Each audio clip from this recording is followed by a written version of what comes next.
on We're stream. going live now. We are live. We're live. Live? Yeah. We're live right now? We're live right now. This is where there would be a theme song and maybe something scrolling on the screen, and then we would just kind of go into it. Well, wait a minute. This is where there would be a theme song and maybe. Sorry about that. No. I'm sorry. I thought you were done. No, but you're saying that this right here, where when we started the show up, this is where there would be like a channel intro and some music or something like that. Yeah, like they do in Hollywood, you know. No, they don't do that in Hollywood. They like the big boys do. We'd have starring Speed of Sound. I'm Always a Star. Yeah, we can have like a shot of like Speed from behind his head, like from the shoulders up, and then he turns around and side eyes the camera and then smiles. Yeah, there you go. Maybe does a thumbs up. Yeah, or maybe hold up my gun or something. Oh, wait, that's right. You can get blocked for that. Oh, you don't want to do that. There we go. Yeah, this is our new theme song. That would be a good theme song. I got to check on the copyright of that because Praise I Am That I Am got his whole channel taken down until May because he used some kind of King of the Burger song or something like that. He's got a little video on it, and he got a copyright strike. And the interesting thing is that he blamed Smokey because he said it happened right after he had a fight with Smokey. Well, then I go over to Sal Cordova's channel, and Sal Cordova got his site taken down, I think for only a day, and he blames atheists. So he thinks there's a conspiracy against Christian websites. Oh, yeah, one of these vast conspiracies to bring them down. And the truth of the matter is that YouTube has AI bots, and they're constantly feeding new criteria, based on which way the world is trending. And some of the, like, for instance, I think one of the bots chopped up half of Danny's comments that were about philosophy. So anyway, these guys are all paranoid. But Sal Cordova, the ridiculous idea that they targeted his channel with 17 followers, they targeted him as the one Christian that they were going to take down. And they let Matt Powell and David Rives and all these fucking flaming, crazy fucking people, these psychotics. I was scared. I was scared there for a second when you said flaming and paused. Yeah, well, Matt Powell is a flaming. What is he? Yeah, I like flaming because that implies something. Well, I mean, here's the thing. I was a Christian for 35 years, and if I'm wrong now and there is a heaven and hell, then I'm positive that Matt will be flaming at some point. Okay, because there's no way that the Jesus Christ that I called Lord when I was a Christian would ever be down with most of what Matt Powell says about like killing gay people and stuff like that. Sorry.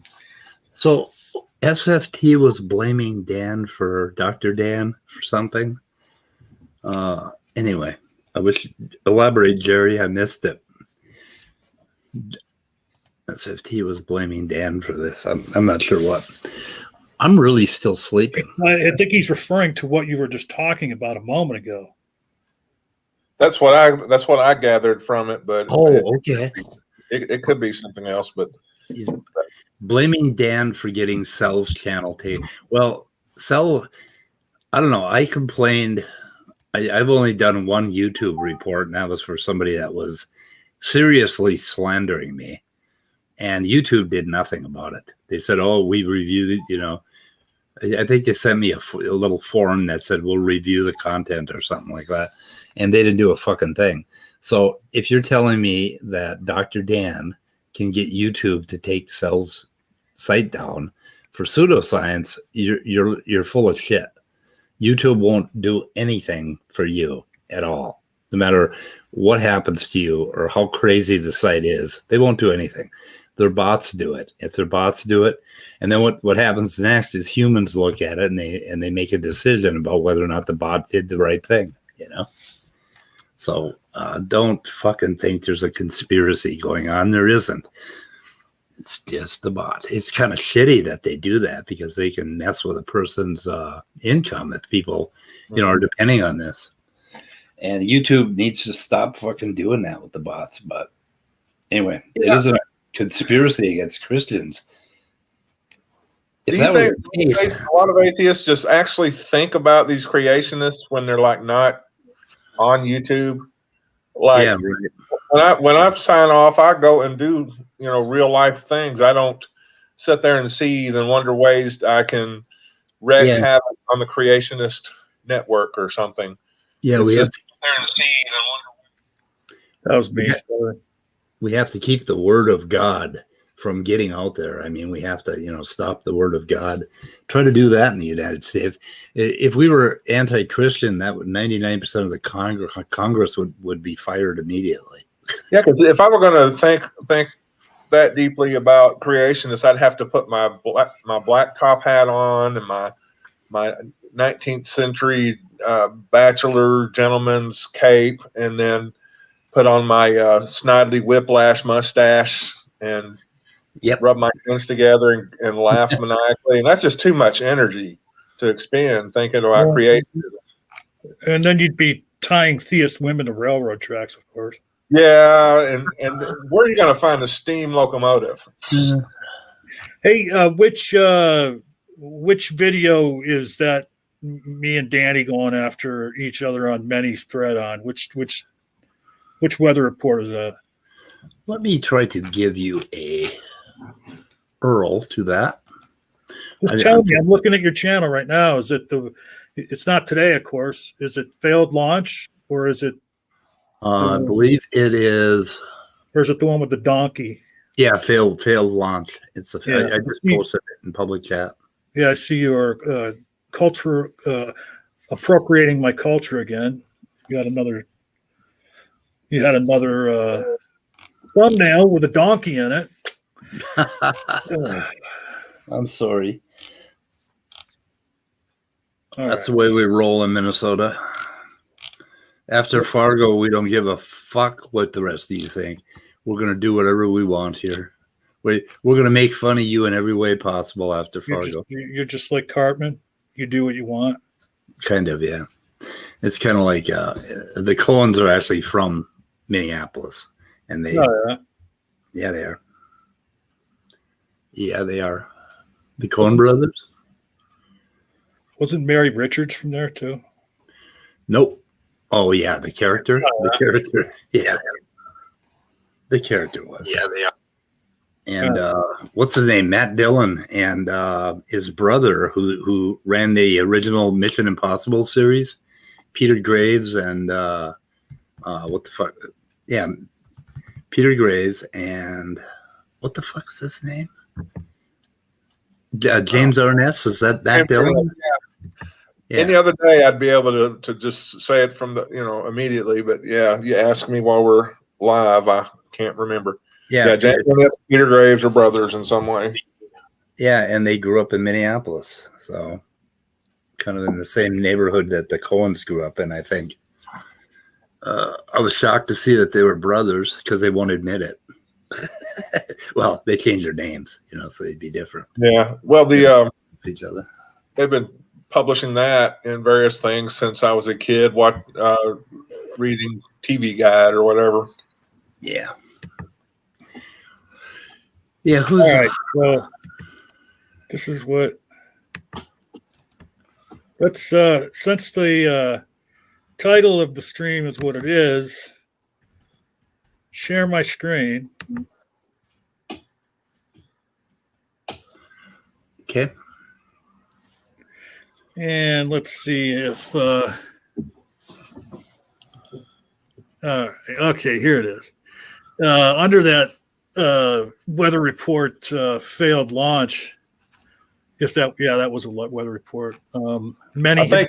Excuse me for just a second. I think Manny wants in on this gig. Oh yeah, yeah. It's his comment that started the whole thing.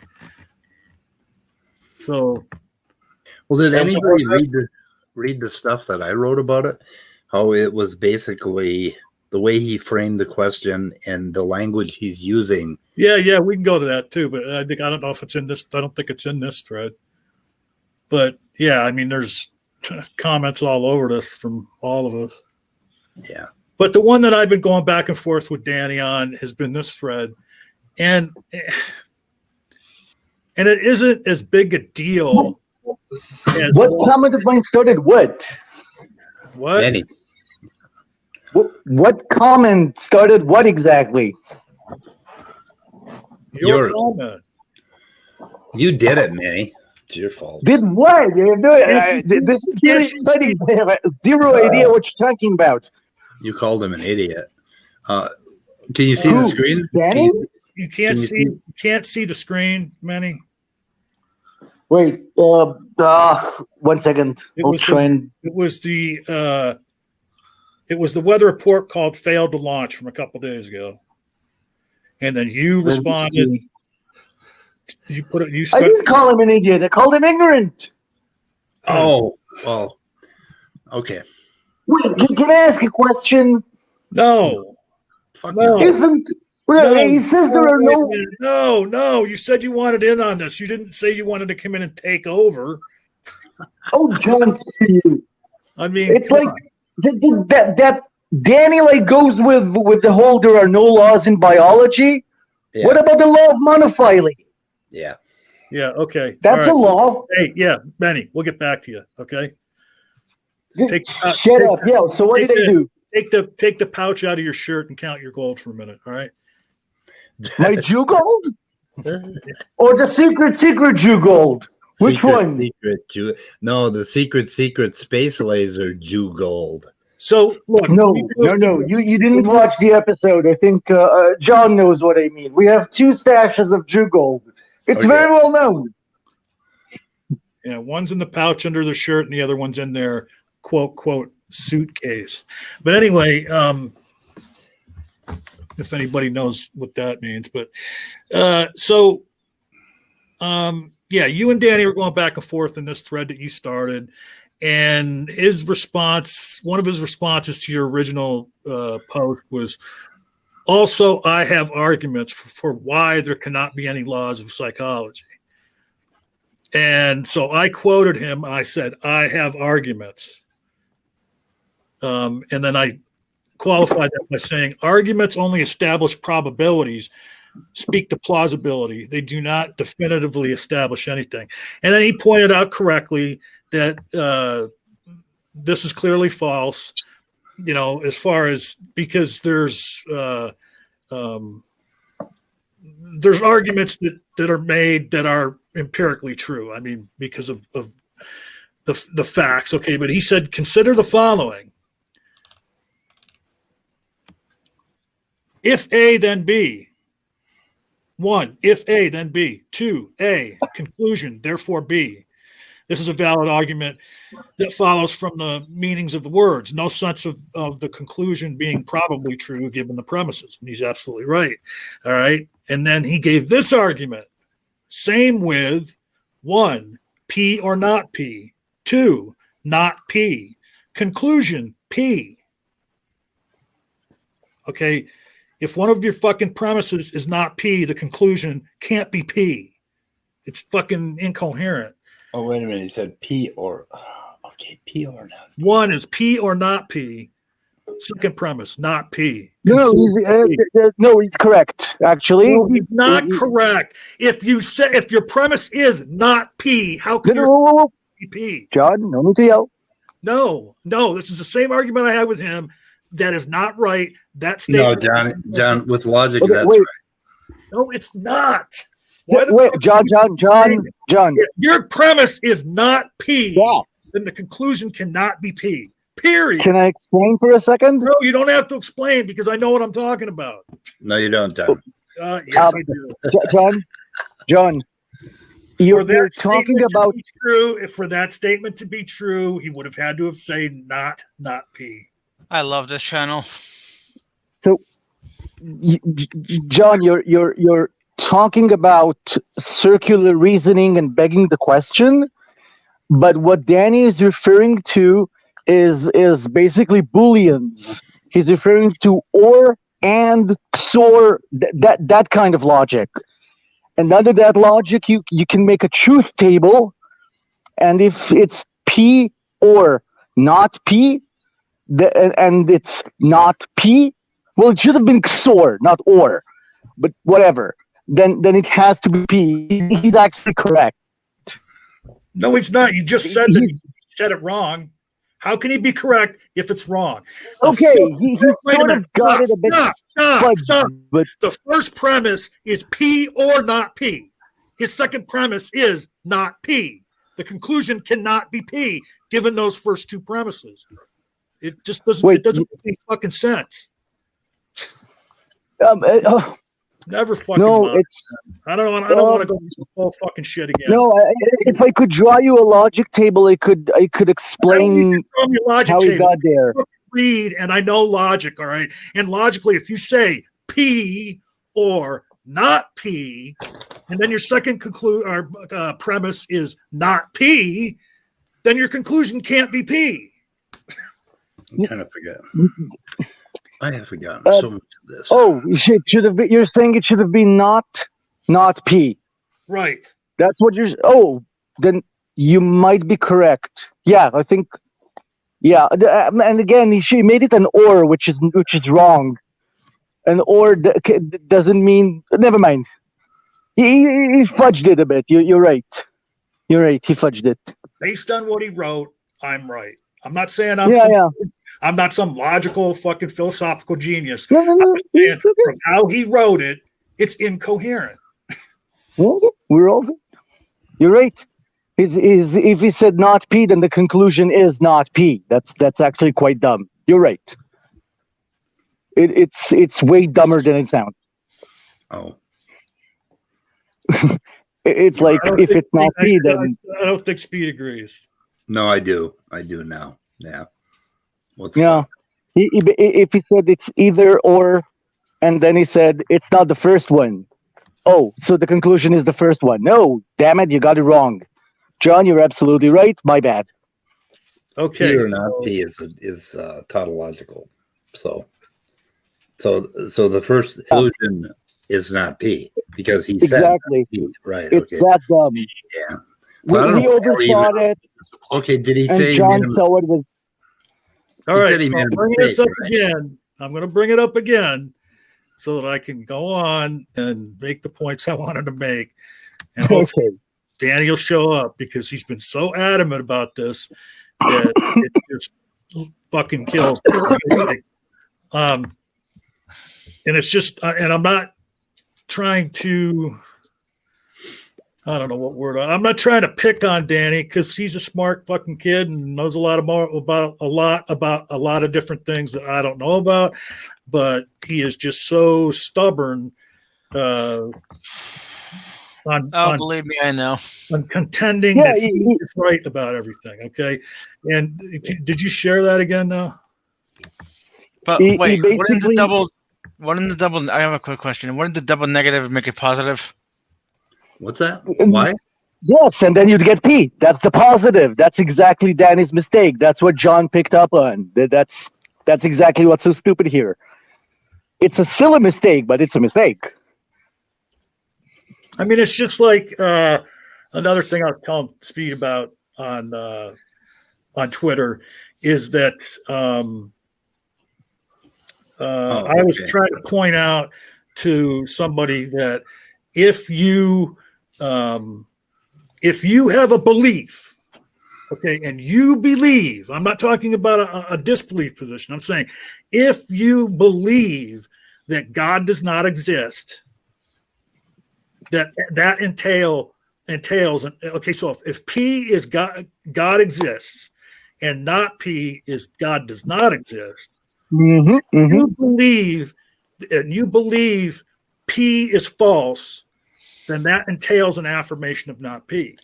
And then they kept throwing this the gumball in the jar example that Matt Dillahunty uses all the time to explain agnosticism. And I said, well, no, that's different. Okay, of course, if I don't believe that there's an odd number of gumballs in the jar, that does not necessarily entail that I believe there's an even number. Okay, I mean, but when it comes to belief, if I believe there is an odd number of gumballs in the jar, then that necessarily entails that I don't believe there's an even number. Right. I cannot believe either proposition, but if I believe if I believe the proposition that there's an odd number of gumballs in the jar, then that necessitates that I don't believe there's an even number. Yeah, I want to say something. I want to say something really quick. Hold on. Before you do, Midnight, we do not want to go down the Steve McRae rabbit hole. The switch is when you start talking about your belief as one of the propositions. So it's kind of a second order thing.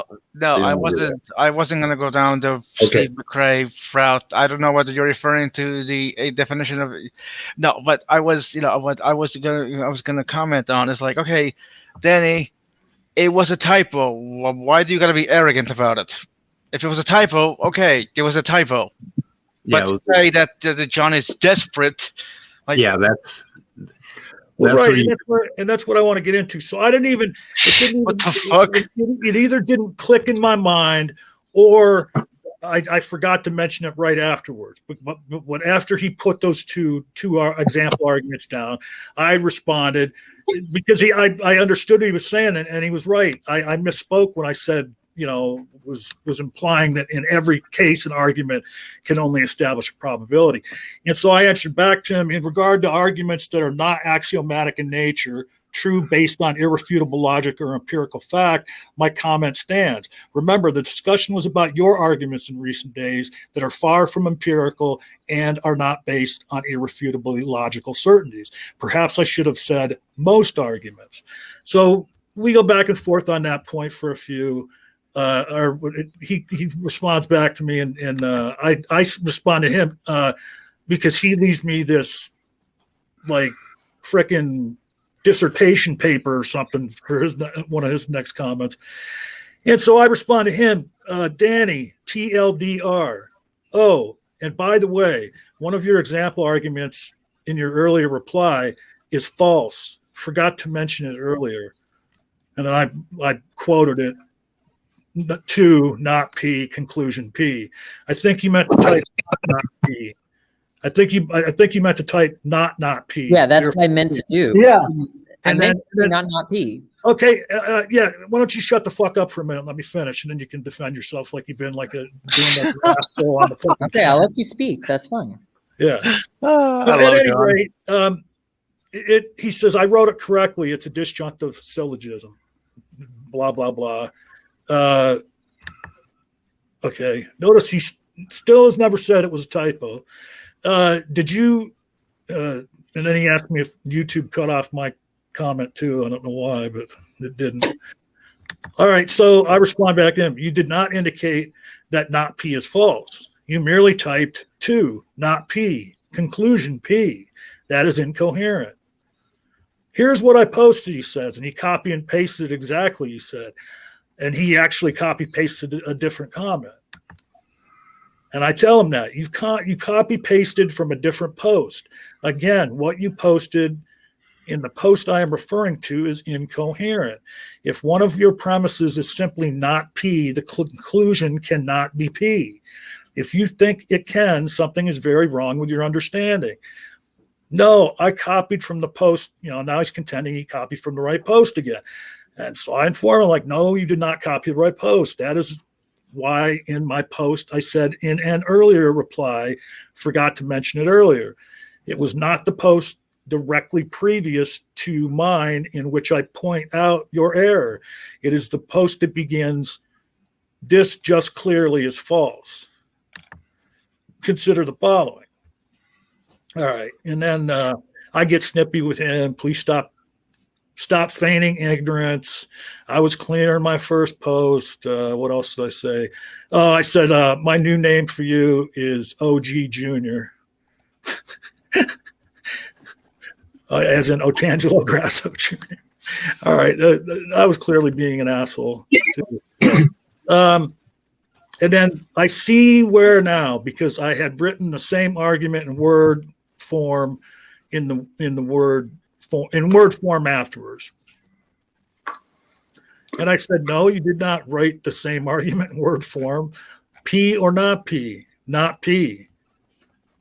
I'm just repeating myself, that it's incoherent. And then here I go for more dickbaggery. Your intellectual dishonesty is tiresome. And then he comes back with, what are you talking about? Just said that I see where I made the typo. Now it's a typo. When Danny's being passive aggressive, he always pretends he's not. So he reverts to the nice guy thing, right, Danny? Oh, I was definitely passive aggressive. It was clear that I didn't know what post he was talking about, Okay. and I quoted the post. How could you not know what post it was when I quoted? because it? How could I not know? I mean, I'm trying to think about my mental states at the time, but I thought that you were talking about the disjunctive syllogism, and you were representing the narrative form in the variable form, right? But because a lot of people do that, right? Like, hey, your narrative form is in this variable form, and there's something wrong with the variable form, right? That's the easiest way to show that you made a logical error, right? It's translating the propositions to variables and showing that there's a problem with the symbolic logic aspect of it, right? And I thought that's what you were doing. Yeah. So anyway, what have we learned? We've learned that in comments. I've learned John is an asshole. No, we've learned that in comments. People frequently run Yes, around. absolutely. You're the most asshole I've ever typed to. You did the whole time. You were like trying to act like you weren't wrong. I quoted your fucking post, dude. I told you exactly. Obvious I didn't know what post you were talking about. And then you go referring to some long-winded fucking word argument you gave when I clearly. Danny. So Danny, so if John is an asshole, then you should then you're brethren. I mean, what the fuck are you complaining about? Well, the point is that just a question. I just need to ask a simple question, John. Before you showed me that I was wrong with the argument, did I respond with excuses and explanations, or did I say, "Oh, sorry, John, that was my mistake. Yeah. You saw it correctly." Right. Okay, so can I suggest that instead of blaming someone else all the time, people can say, "My bad"? Wait, who was blaming who? Who was blaming who? You were blaming John for being an asshole rather than taking responsibility for a typo. That's not blame. It was obvious you didn't know. Try and say "my bad." I did say. I said that was a typo. That's to say that I made a mistake. That was a post hoc rationalization, because first of all, you think I actually made that argument? You think I actually messed up the disjunctive syllogism? Check it out, dude.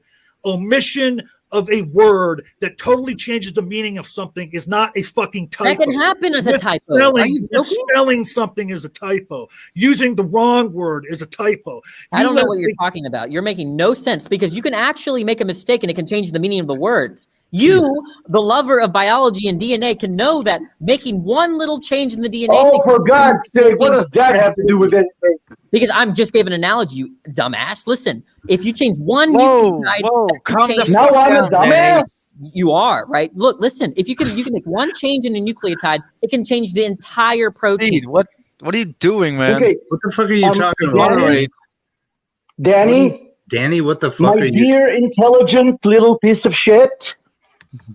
Okay? Yes, stop talking to people that way. No. Why should I? Okay? My dear little motherfucker. It doesn't help. It doesn't get them on your side.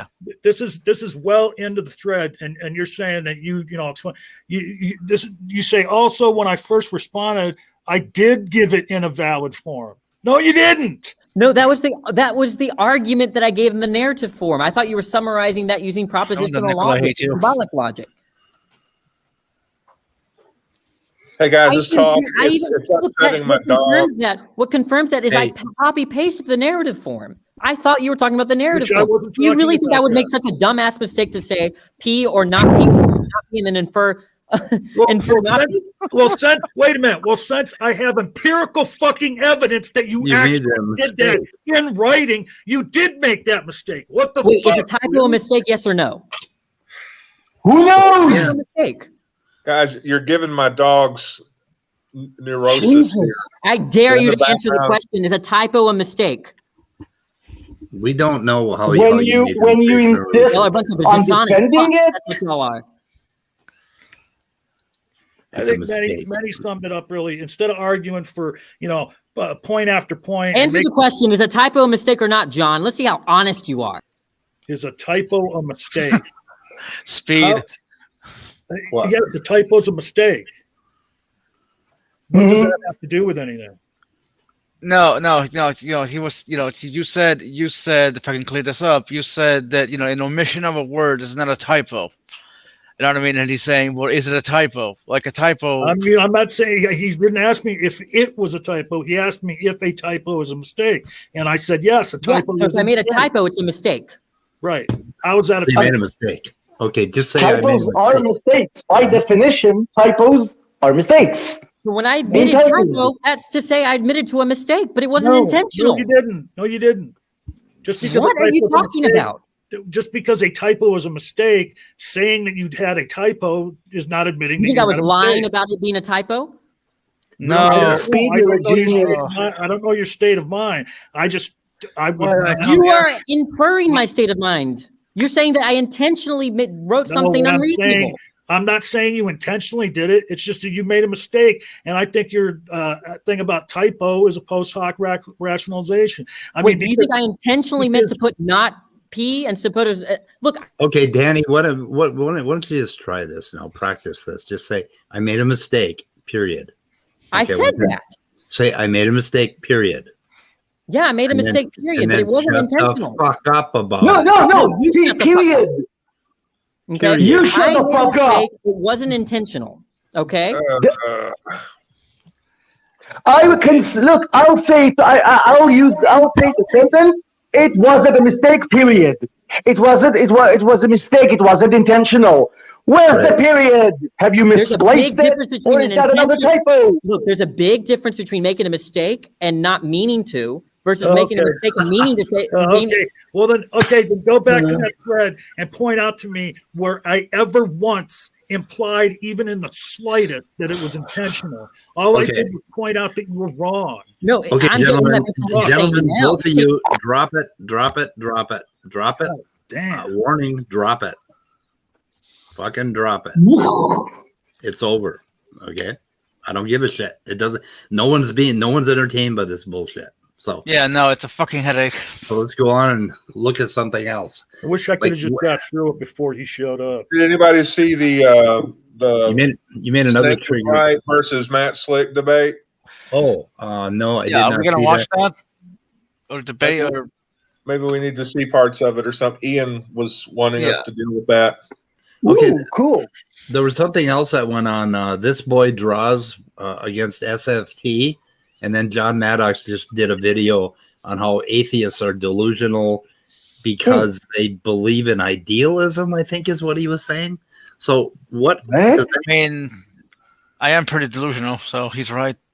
Just kidding. is anyone familiar with the debate or the SFT and this boy draws?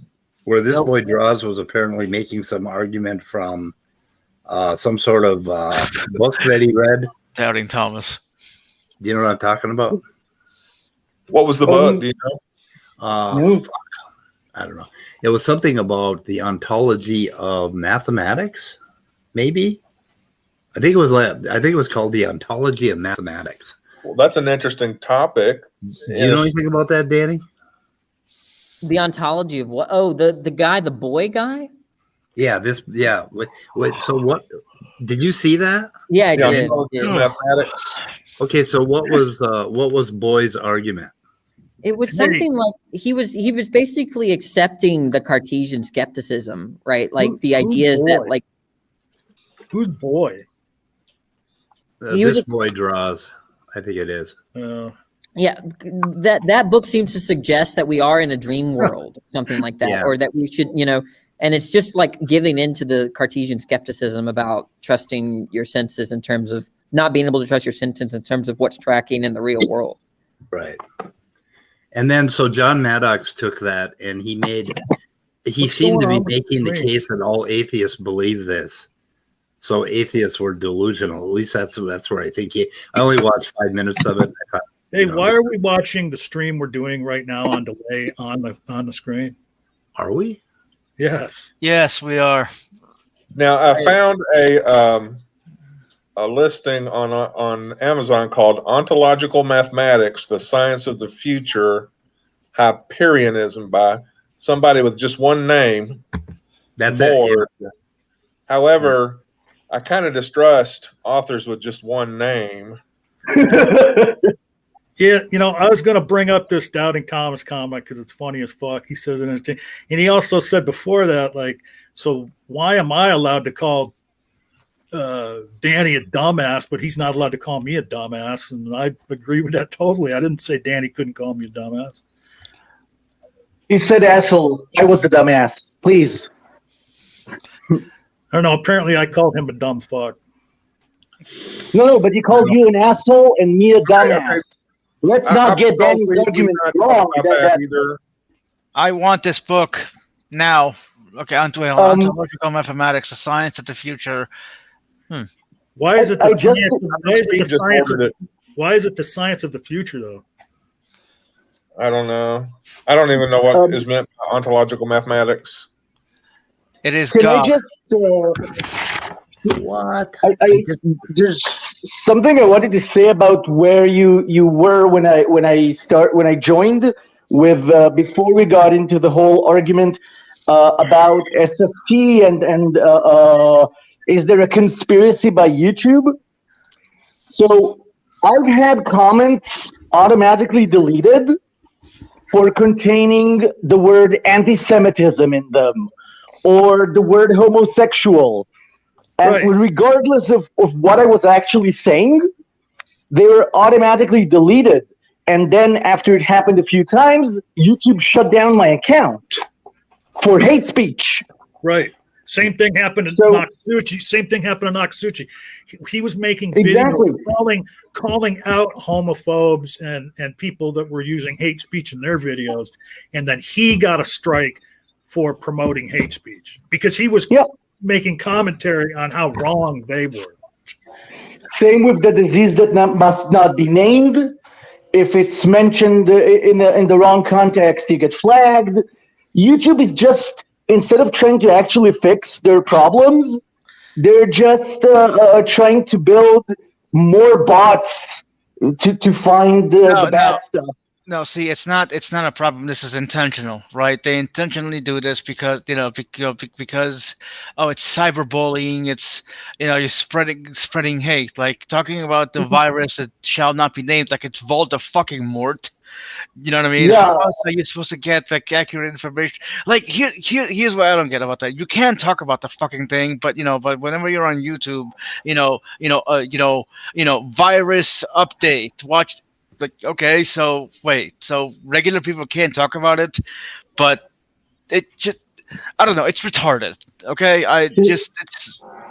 So I agree. The reason I said that YouTube isn't actually fixing their problems, I highly recommend, if you haven't seen it yet, there's a movie on Netflix called The Social Dilemma, which is really interesting.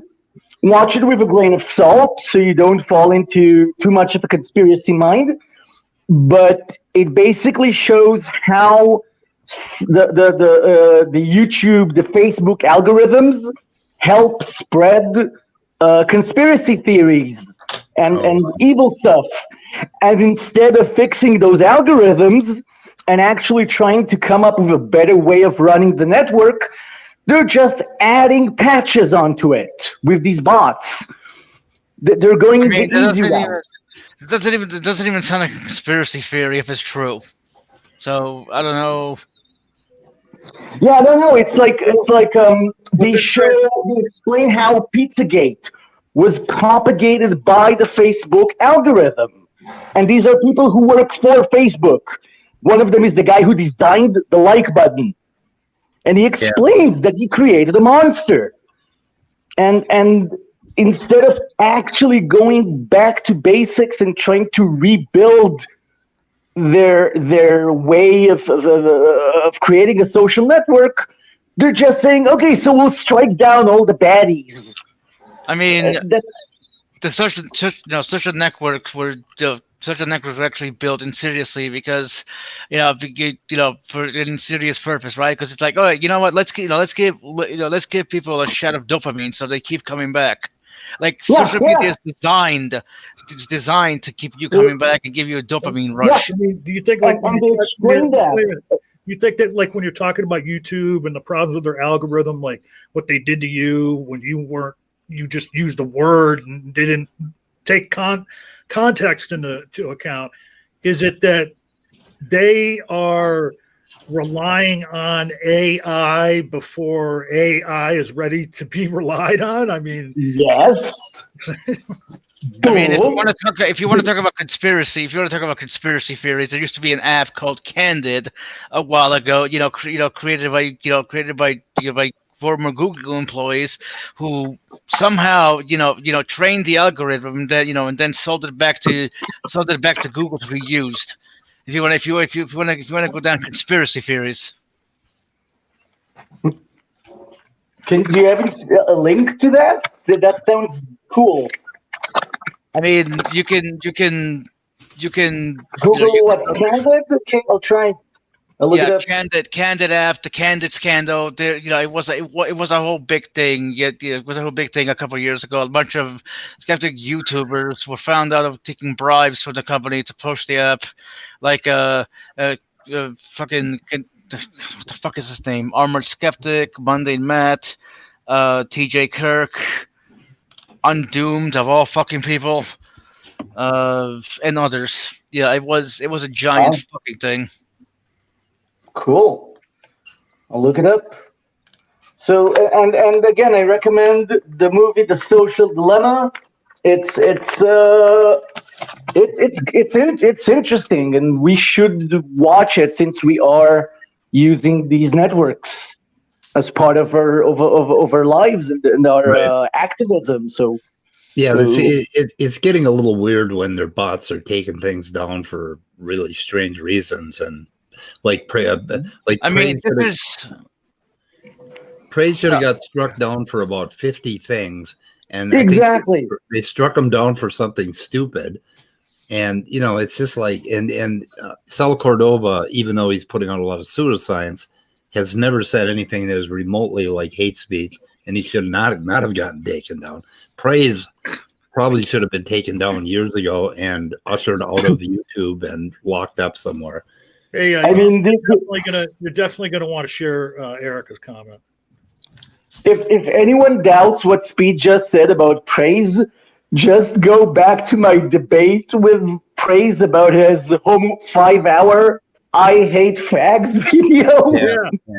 Or go to Smokey's channel when Mr. Batman was on there talking about it was biblical to kill homosexuals. That I believe that video's still up. Well, it is biblical. He's not wrong. No, you're right. I misspoke. He was saying that because it was biblical, it should be that it wouldn't be illegal to actually do that. Yeah. Yes, it would actually, and you know why? Because although it appears in Leviticus, Jewish law mandates that it can only be upheld if you actually have what's called the Sanhedrin. You need 120 wise rabbis as an affirmed council running the nation before you're allowed to kill homosexuals. Who had some headman? Is that what you said? I'm saying Mr. Batman knows crap about Jewish law. Yeah, Jewish law says you cannot kill homosexuals unless you have the right kind of nation installed. So. Well, right, but that's my point about Mr. Batman. He was just saying that because it's in the Bible, we should be able to do it here in the United States in present day, and it shouldn't be wrong. He is the creepiest motherfucker I've ever met in my life. He is dumb as a rock. Like he's despicable as hell. Like he used to go by Christian Hillbilly here, and he was around way before my time. I've heard stories about that guy, and I actually even watched the Nadia Hangout. That was like 8 hours. Goddamn. Check this out. So the last time me and Knock had an open room, what was it? Like Saturday or so, I can't remember, but after it was over, me and Agnostic Pagan Mom stayed in the Streamlab thingy and we're talking to one another. And then all of a sudden, because I wasn't paying attention, the stream was over and the two of us were just talking. And all of a sudden I look down and there's a bunch of fucking messages in private chat. And I open up the private chat and it's Mr. Batman. He had popped into the room after the stream was over and was like leaving messages in the private chat. Aren't you going to let me in and talk? Aren't you going to let me in and talk? And like a couple other things. And then so the name he was using was MrBatman.com or something like that.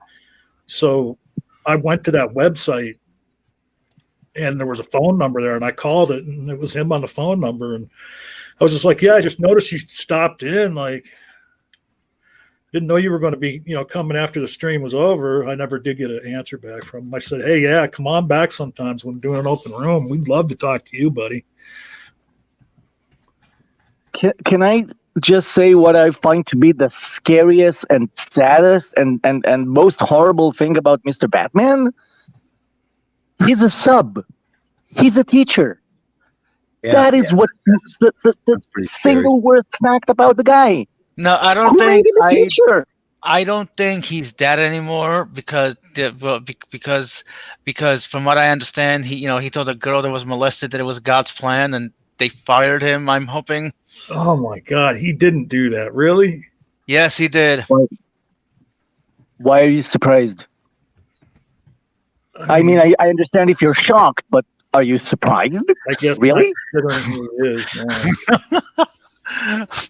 Anyway, I'm wondering if Danny wants to trigger us some more with some science trigger. I mean, do you want to trigger us? I always like to give Danny an opportunity to trigger us again. Like he had something about DNA he wanted to trigger us with. Wait, you're the one that always contests what I'm saying. I don't really push it. What? You wanted to trigger us about something earlier. But didn't we have an Ian Chen debate? We said something about debate? Ian Chen. What? Oh, Ian Chen is debating Kent Hovind, I think. Again? Oh no, that was Neff. I'm thinking about Neff, right? Yeah. Okay, I don't know if you guys watched yesterday, but I thought that Snake was right. Didn't really do that good job from the stream yesterday. Yes. Who did he debate? Hovind? No, Matt Slick. Oh. The slickiest slick that ever slicked. Yeah, well, it's hard to deal with a troll like that. Matt Slick isn't really a troll, but yeah. Did anybody hear? Matt Slick is one of the slimiest. I want you to let me finish my sentence, and you can jump in there, little man. So anyway, did anybody see Darth Dawkins talk to Lawrence Krauss? Did you see that video yet? I saw. I heard. Seriously, what the fuck? Does that sound like gold? I would not listen to any more than 5 seconds of that. It just didn't make sense to me. So I talked to him too that day. I think we spoke for like 3 or 4 minutes. Yeah. What you and Krauss or Danny, who's him? Yes. You and Darth or Lawrence? I talked to Krauss. Oh, okay. What you talk about? What you talk about with Krauss? He has this view that like knowledge is like derivative of science, and I was trying to clarify his version of empiricism because there are different versions of empiricism. Derivative knowledge is derivative of science. Basically, he holds to some kind of verification principle. I think I might agree with him at some level about all knowledge being possible from science. That sort of thing. You can derive all knowledge from science. Yeah, he thinks that, and that's what I was trying to engage with him on. But it was only a quick back and forth. It was like 3 or 4 minutes. Who talked to Graham Monkey? Who Darth talked Dawkins did. What? That was recently too. Oh my god. If you Wait, want, what did you if talk anyone wants to listen to watch and listen to a wonderful talk with Darth Dawkins, listen to his talk with Shannon Q. That is gold. Oh, That is the best one ever. Yes. He handled You know, him so well. another one where somebody handled him greatly. I think this was maybe 3 or 4 years ago. Is the dude's name Pine Creek? Is that somebody? Yeah. Oh, I can't stand him. Doug. He talked to Darth Dawkins, and he actually flipped the script on Darth. He was able to ask Darth a series of questions, and Darth actually engaged with him and answered the questions. It was fucking. Did he really? Yeah.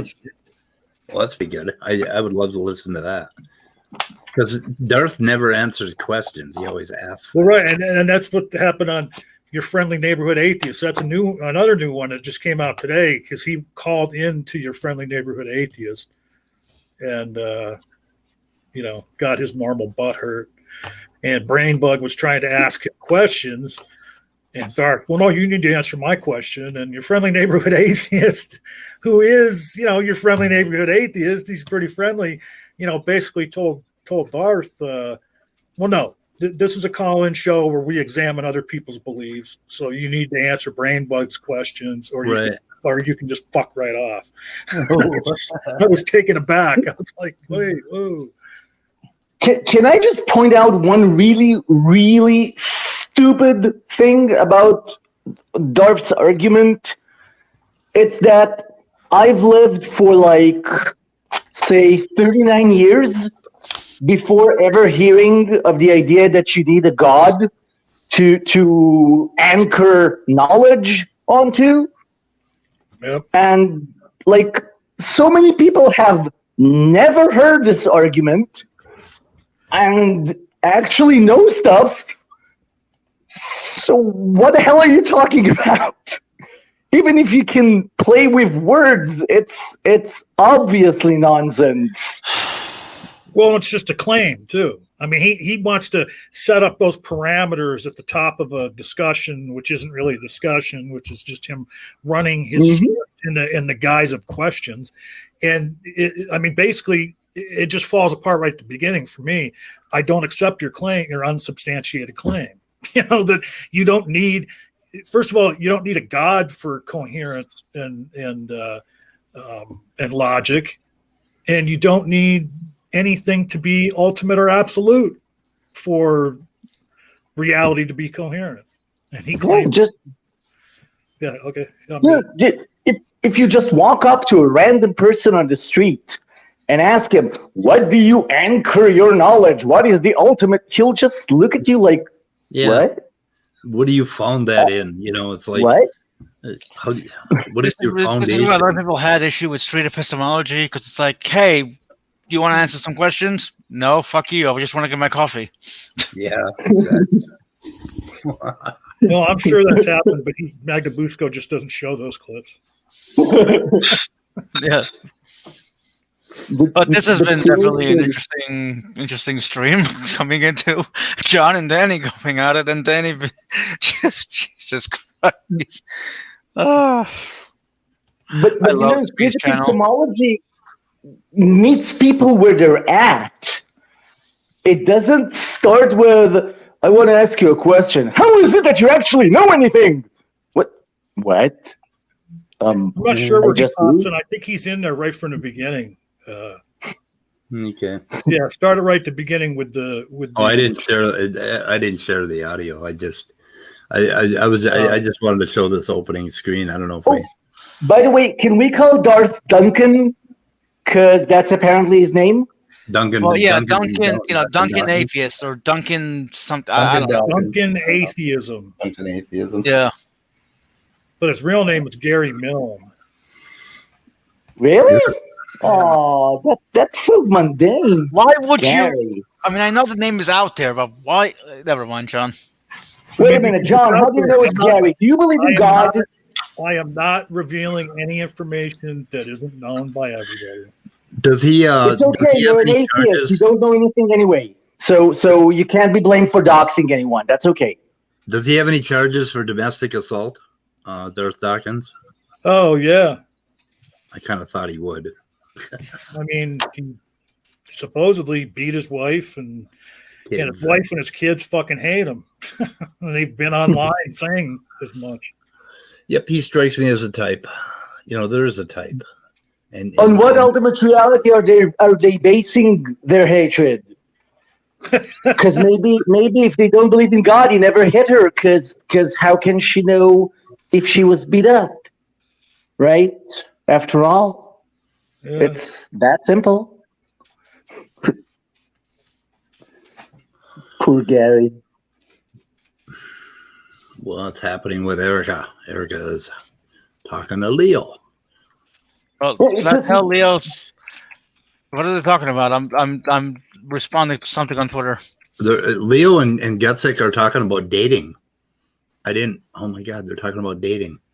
Well, Leo, Oh, no, wait a definitely minute. Leo. I got that wrong. It's. I think it's carbon dating.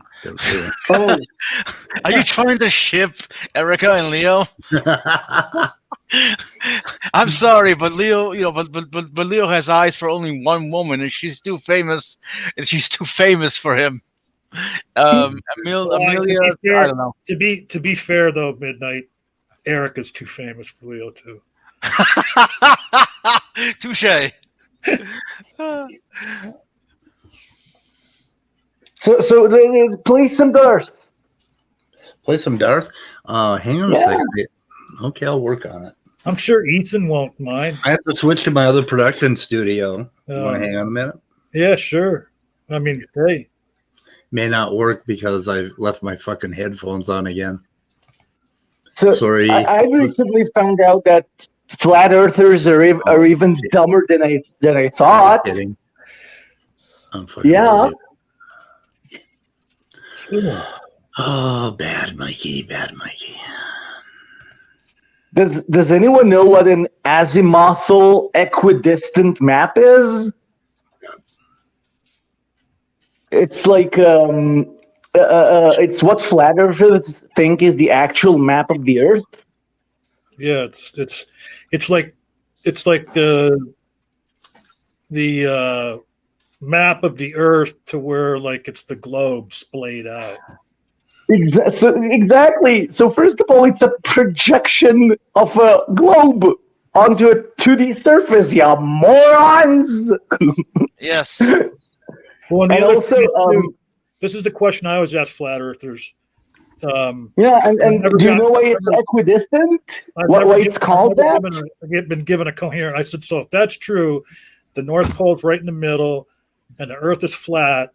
Why can't you go to the farthest out or the most southern tip of any continent and pull out some type of telescope and see the ice wall? You want a better question about that stupid little map of theirs? Ask them why there's no scale. Professor Dave came up with that one. That map has no scale. And there's a very good reason for that, because it can't have a scale. It gets the distances correct only from the center outwards. The distance between any 2 points which are not the center are completely wrong. Well, right, and if it were true, it would totally change the flight time in going from, like, say, southern South America to Australia. Yeah, Santiago, Chile, and Sydney, Australia. Yeah, the flight that doesn't exist. Right. But no, I like my question, because if there's this several 100-foot ice wall and the Earth is flat, then you should be able to go to the tip of South America and pull out a spyglass and see the ice wall. Yeah, or a telescope or something. Yeah. Also, you could go north. Yeah. And see it, because it's a wall that surrounds the Earth. So why can't I see it if I go north enough? Morons. I can play stuff, but I gotta remember to mute myself if I play it. But so where did Darth come in? Does anybody have a? Well, because this is actually Tom Rabbitt's version of it. So it starts right at the beginning with them saying, and we have another caller. And You want to hear a little bit of this? yeah, and then if you play through it, once you get to the part after they mute him a few times because he won't shut the fuck up or he won't answer the question, then he goes away. And then for some reason, Tom played like maybe 5 or 10 more minutes of these three, Brian and Ethan and what's her name, Cynthia talking. And then he jumped. There's a little bit at the end where he jumps over to Darth's Discord to hear him bitching about the interaction.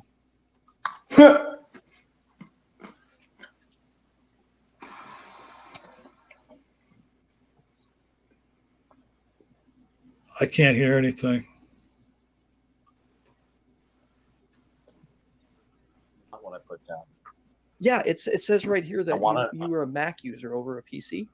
And I know privately, you and I actually did talk about that. So I don't remember. Were you Mac or were you PC? Why are you lying?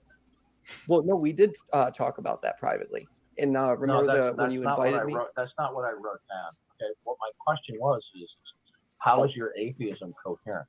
I'm sorry, Darth. I thought you wanted to talk about Macs versus PCs.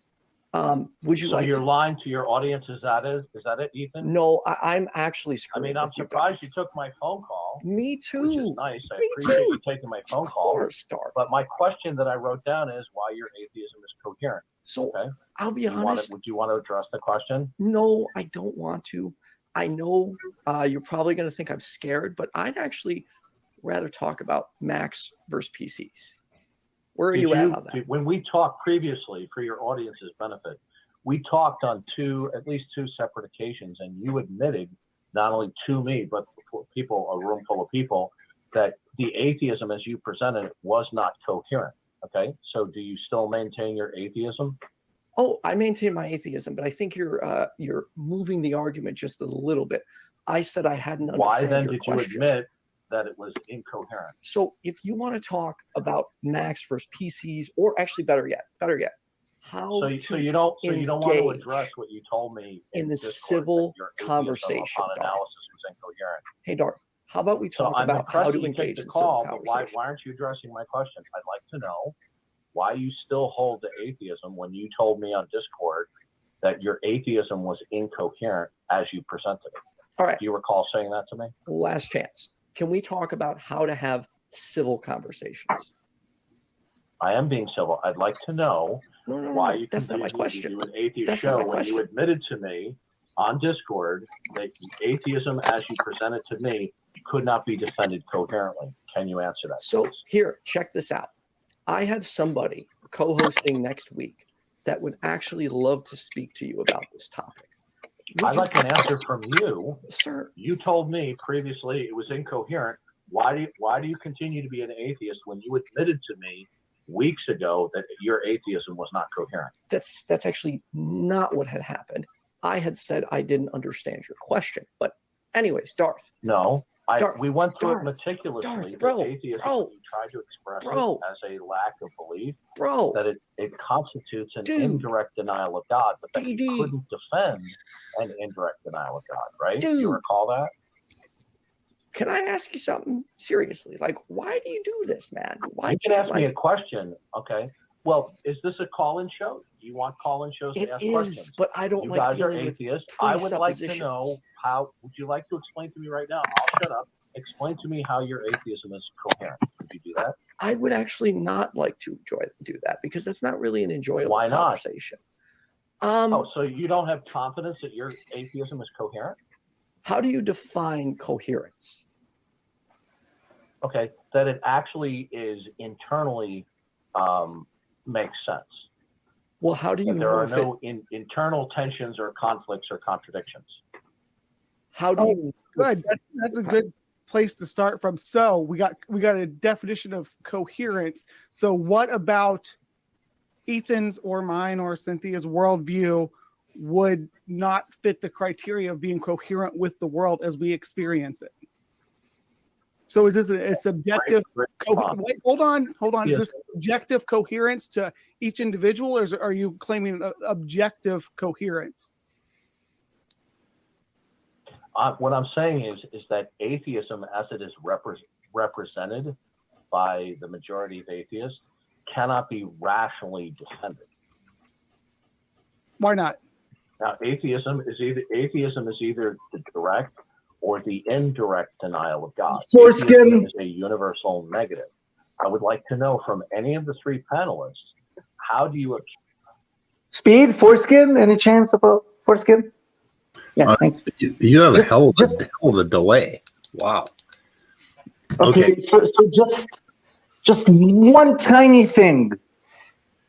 Even if atheism is presented in the most incoherent fashion, that has nothing to do with whether or not it's true.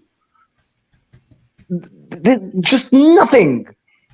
It's a complete waste of time. Yeah. It's meaningless. So what if it's incoherent? That does not prove the reality or lack thereof of any entity. You dumbass. Oh, sorry. Go ahead, Speed. Darth Dawkins is like the mean elementary school principal trying to catch you up on something when you didn't really do anything, and he's just such a total asshole. When and what Manny just brought up, it's just like Otangelo and his ilk that want to debate evolution all the time. Otangelo could come up with the evidence that evolution is total bunk tomorrow, and it still wouldn't prove his God exists. Yep. But go ahead and keep playing this because Brainbug's in the house, and he is going to shine right here for a minute. Yeah, and I linked to Brainbug's channel and this video, the description. You're a sweet guy. Really, you are. Count for a universal negative of a not God world. How would you be able to account for any universal in a not God world? There is no negation. First, okay, so the claim is that a deity exists. You provide your presentation to us as to why that's so. No, listen. You provide your presentation to us as to why that's so, and then we look at your evidence and make our informed decision based on the evidence that you've provided. So it's your job to provide us with reasons why we should accept your claim, not our position to say, oh, well, we're just going to dismiss this offhand. No, we're willing to observe your evidence. We're willing to break apart your case and look at it if you're willing to present it. I've seen you in many, many conversations, and you never really present your evidence. You ask for our evidence. So today, on this line, right now, you have an opportunity to present your evidence. I would like to hear that, please. Right. Well, I would first like my question answered that I called in about. Since you're an atheist, okay, are you directly or indirectly denying the existence of God as an atheist? So let me address this, Darth. So typically, people call in and tell us their beliefs, and we ask them questions. And we give them our. So this is a call-in show, and you're not going to take my question? I just answered your question. Cynthia answered your question. We said neither of those were representation of our current position. Okay. Do you lack belief in God? Which God? Okay. Any creator God concept, do you lack? You see, that's a bait and switch when you say. No, it's not. It's not. I need to specify which specific you're talking about. Are you talking about a deistic entity that created the universe and then disappeared? Or are you talking about something that's interactive and personal to us as we experience the world around us today? Are you talking about long ago and far off creator God? Because I can yield to deism. I can yield to that and say, yeah, I don't think that anything that we're interacting with right now is supernatural. But if you want to claim that long ago that some deistic entity coughed and sneezed and whatever and created a universe and then went about its life and never interacted with us again, that's fine. I can accept that because it doesn't have any bearing on my existence today. You're claiming that the deity has bearing on our day-to-day life, that the decisions we make, the actions we take in our life today are being judged by this supernatural entity, and I want to know why you think that that's happening. Well, okay, so I've been muted this whole time. Now, I asked you a question. I'm calling in the question of how your atheism is okay. Okay, so I muted you again. Darth, let's get something straight, okay? This is my fucking show. It's not your show.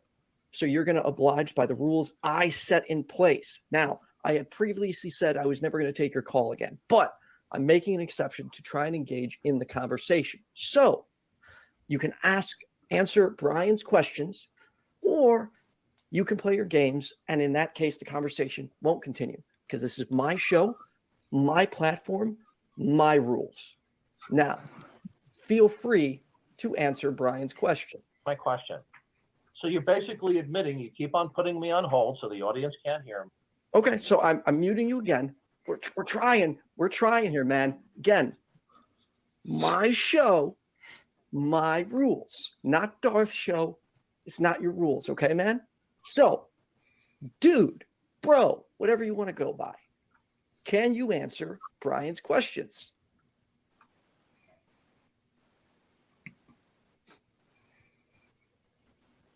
You still with us, Darth? No, he's gone.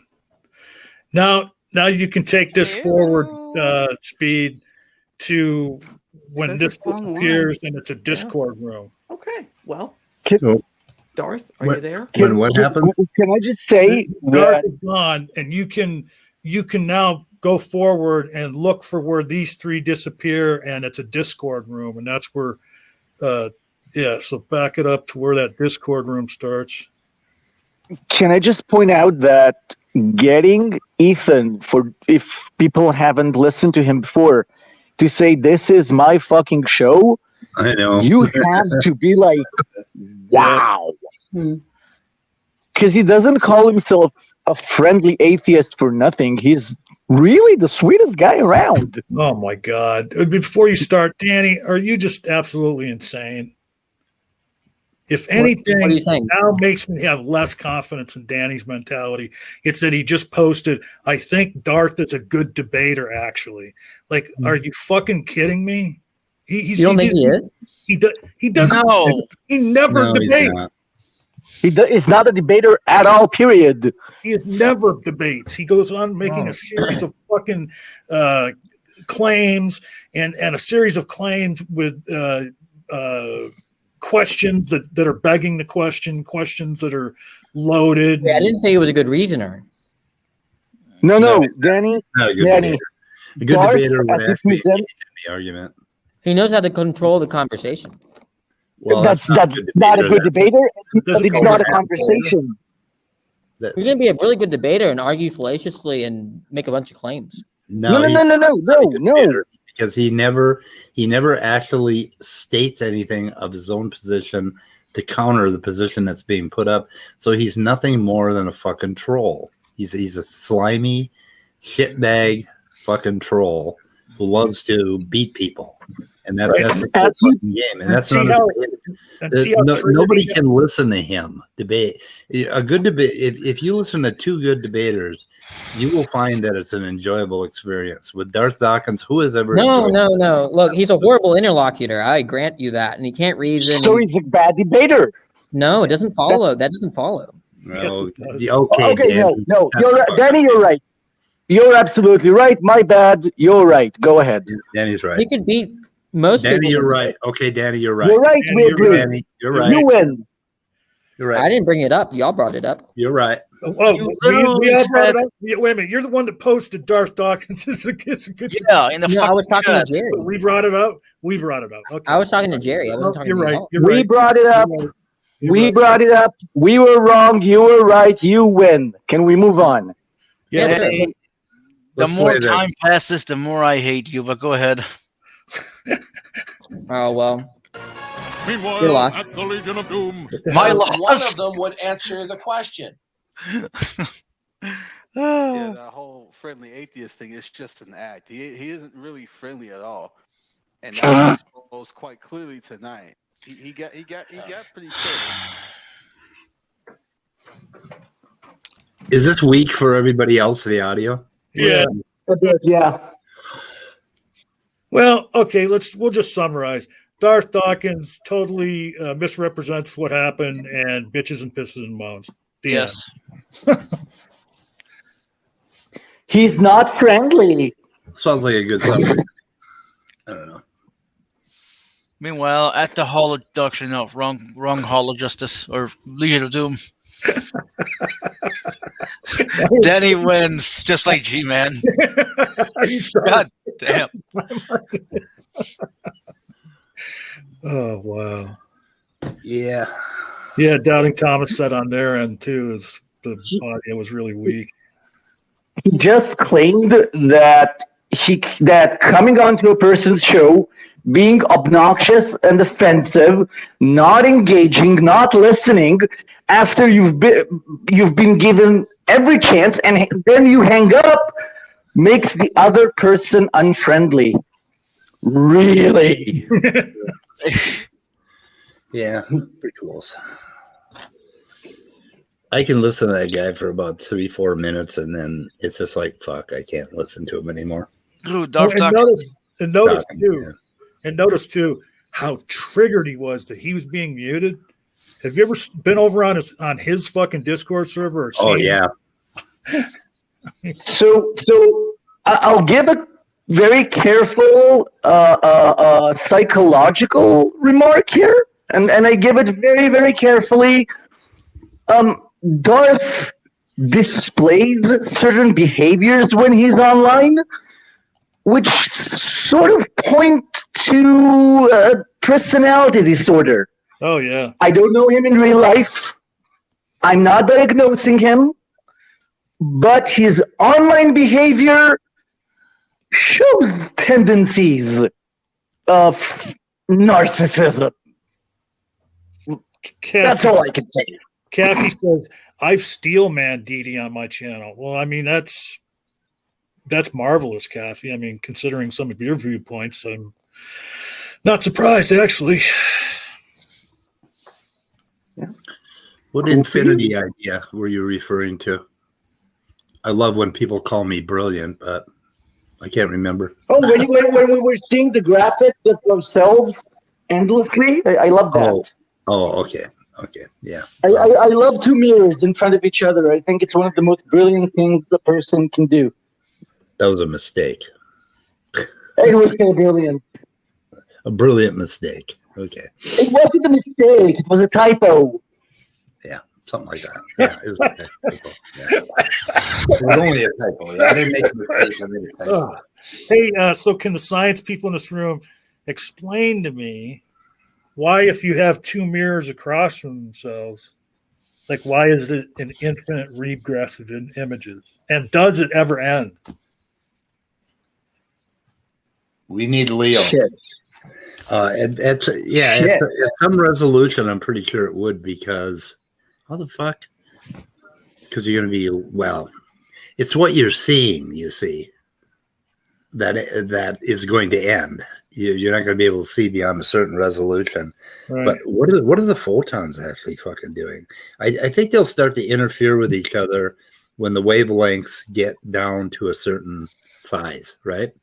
And then it'll be all garbage after that. So yeah, it would end. It can't be infinite. If it was, we may end up with a black hole. Okay, right. We have to bring this up again because and I'm bringing it up, Danny. I'm bringing it up, Danny. But you know, he's still claiming that because Darth can control a conversation, quote, that he's a good debater. I can control a conversation. Wait, you misquoted. You quote the whole thing. Why are you being dishonest again? Hey, I think he's a good debater, though, because he knows how to control a conversation. Continue. Yeah, okay, Danny, I can control a conversation with my Glock. But that's not what I mean. That's what I mean. Do you think that's Am I a good debater? Am I a good debater? You think that's what I mean? Yeah. No, that's not what I mean. And yeah, so he did go on to make a further point. Anyone that doesn't know how to respond to precept will get destroyed. That's a wholly different point. It adds nothing to your first statement. The point is that one of the and Snake was right, agrees with me, right? One of the reasons why, what does that mean?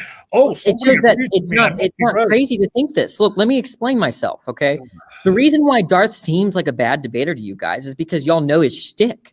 You know that he's a horrible person. You know he mutes people if they are able to respond to him. It has nothing to do. But if you didn't know that, and you just heard him. If you have not, why are you over talking me? It's not. Well, yeah, I am over talking you, Danny. Excuse me. Sorry. No. Actually, it's perfectly okay for John to overtalk you. That's how he controls the conversation. I'm just being a good debater right now. I was talking first. You can talk after I was finishing. Okay. The reason why he's a strong debater. Now I'm a good debater. Excuse me. I'm a good debater.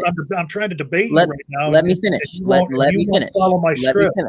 I'm sorry. Let me finish. Sorry. No, I don't want you to finish. Sorry. Come on, John.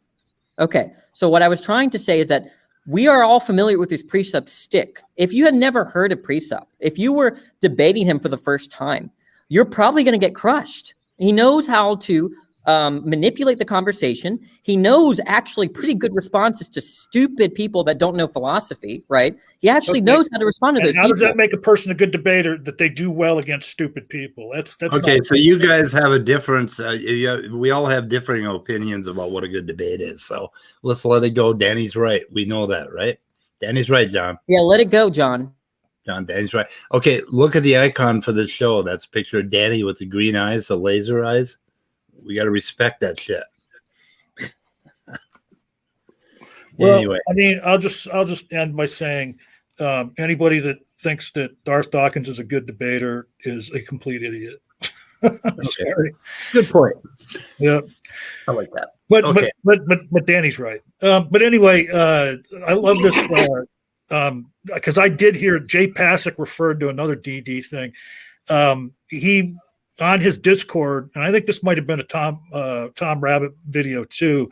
He was talking to a fellow Christian and telling him to leave his church because they had a band in the church that used drums. And Darth was making the argument that any music that has a drum beat is like sexual in nature, and that any church that had music that used drums was heretical. I wonder what it's like in his bedroom. John, I just want to point out that when Darth talks, there's a rhythm to his speech, and that's very sexual and satanic, because there's like a pace to it. So Darth shouldn't be talking, you know? Well, and he used to be very what is it called? Syncopation, or you would be, I don't know what word I'm trying to, that word, syncope, if that's a word. When he beat his wife, he would always tap out a beat. Yeah, syncope is the word, yeah. Yeah. Wait, was he beating? No, he can't beat her. That's no beating. We just said no beating. So, like when it's Christmas, I wonder, like, does he allow people to sing the Little Drummer Boy? it only in his bedroom. It's about a kid playing a drum for Jesus. Yeah. So only when he's having sex.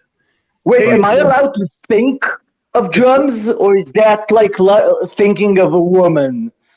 Yeah. Does God punish me for thinking about drums? Oh yeah, because if you lust for a woman in your heart, it's as yeah. Mm-hmm.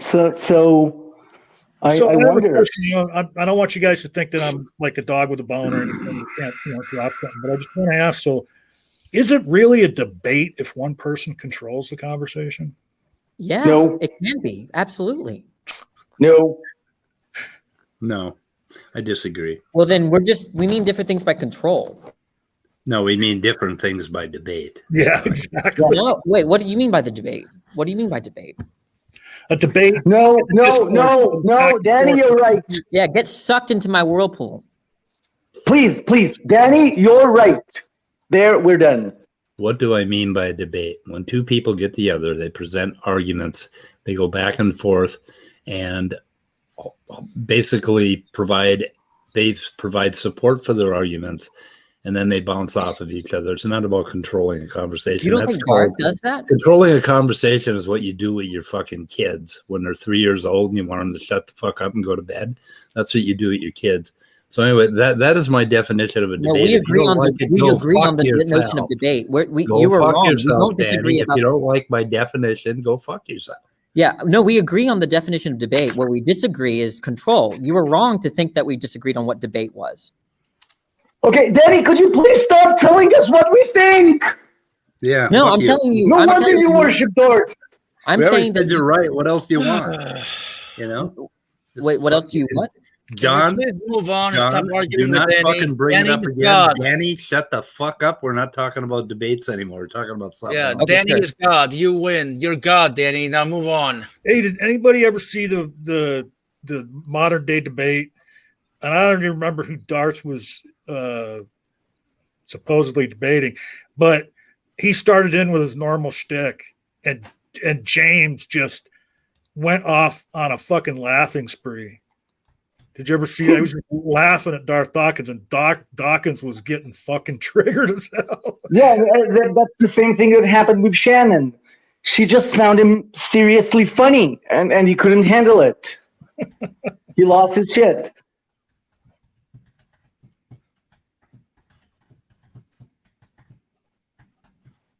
Well, that's right. Anyway, is anyone else depressed? No. I just want to point out, Speed, when we're talking about controlling conversations, you can control them with violence, the way some people, which I will not mention now because they're amazing, do. Bullies do that. Bullies do that. Yeah. Or you can control a conversation by directing the questions, by suggesting the next topic. That's also a way of directing the conversation. It's a form of controlling, which is not violent. Manipulating. Which is not offensive. Yeah, manipulation is, a skill. Yeah, but again, manipulation isn't, it's like we automatically think of manipulation as evil. It doesn't have to be. No, you're correct. No, but if you it's better to use the word influence because influence has less negative connotation. Manipulation has become a dirty word.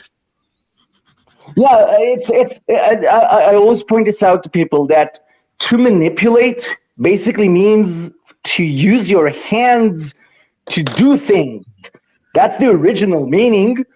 And it became dark, but it doesn't have to be. It's okay to control non-violently and in an engaging way that your partner moves along with you of his, because he wants to. Yeah, manipulating. Like you say, it's a useful skill. I mean, one thing that Darth does is like he asks all these loaded questions, like, they're tantamount to when did you stop beating your wife? And shit like that. I mean, yeah. I mean, like that question he asks every time about, well, what in your worldview is the grounding of all possibility and impossibility? As if that, we're just saying it's a given that is a thing. Like he makes all these statements that are derived from his worldview and doesn't offer them as propositions. He offers them as statements, as if they are empirical fact. And then if you try and point out that he's just making a claim that the premise he is offering, you don't agree with it or it's not coherent, then he just, like somebody had said in the chat a little while ago, he just like shits all over you. Yeah. Mute you. Also, What the fuck? He has this thing where he says something like, John, you're wrong. Are you aware of that? And that's like, whichever way you answer, you're fucked. That's not Danny, a question. I have a question for you, Danny. Yeah, what's up? I'm looking at one of your posts on the comment thread, and I was looking at it before, and I swear there were more words in it. I'm telling you, the YouTube is deleting. Like when I submit stuff, sometimes it deletes the words. What the fuck is going on? Let me refresh the page and see what the fuck happens. I will believe Danny because I've seen stuff happen with my comments that is similar and other people's. Was this recent, Manny? But actually, if there's something objectionable in a comment, don't they just remove the whole comment? Yeah, that's what I would think. But it looks like they're. No, it wasn't. No, what I saw deleted was just purely like philosophical. It wasn't anything. Hey, Danny, now it's back. Okay, I refreshed the page and all of the words are back. What the fuck? But then when was it the one where I stipulated here's 1, here's 2? Is it that one? Yeah. Yeah, that when I submitted that comment, there was nothing underneath. I think it's a formatting problem or something with Chrome or with your browser. It's really weird because if you refresh the page, it comes back, but it's quite odd. Anyway, I'll have to remember. So refresh the page and you'll see the whole thing. So it's YouTube isn't deleting parts of the comment because that would be weird. I know they delete the whole post. They delete all the porno bombs that every time you put up a video, somebody advertises a porn site, and YouTube. And by the time I get to them to delete them, YouTube has already done it. So they delete the whole comment. So. Anyway, I want to ask you a question about the Darth thing, and then it's not supposed to be antagonistic. I genuinely want to know what y'all think to maybe understand what I'm saying. Do y'all think it's easy to beat Darth in debate? What the fuck is that? Never mind. I'm going up. Customizes your car insurance. My only answer is I have no idea. Do you think it's easy to if you had a one-on-one with Darth in front of 5,000 people? Do you really think it's easy to beat him? I don't know. It seems like it's hard. It is hard. He's here, ladies and gentlemen. Hi, Otangelo. Is it Otangelo? It's my best friend. Hi.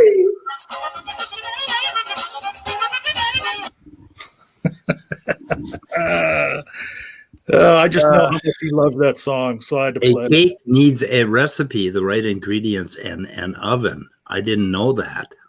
Did you know that? Did you know how to make a cake? A cake needs a recipe. Speed. Speed.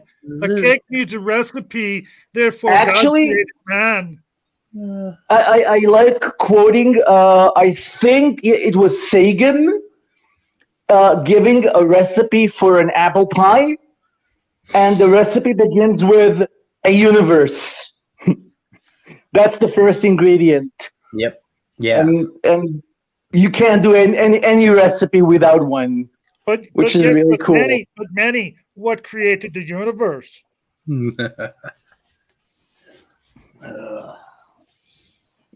Well, big old Otangelo. Dance, Leo, dance. So, what are we doing? Are we ending? Are we? What do you mean? Are we ending? We're just getting started, man. No, we're gonna end in about 20 minutes, 15 minutes, something like that. Do I want to ask Danny about his arguments of psychology, or is that a bad move on my part? Yeah, no. Why don't you guys go ahead and do that? Because I still want to get into this argument about science being based on natural laws, which I find a whole lot wrong with. But anyway, talk about the psychology thing, because I don't want to get into it 15 minutes before I want to end. So Manny and Danny have at it. I'm not promising a debate. I just want to listen to Danny. I might not even have anything to comment. So okay, but I do want to hear it.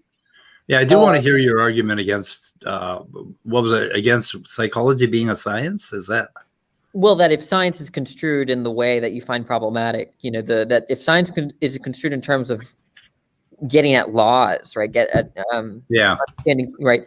Then yeah, I don't think psychology is going to be science most definitively. Like there's just it seems very clear to me, even more clear than like certain sections of biology. So I just before we do that, I just want to point out something. When we say psychology,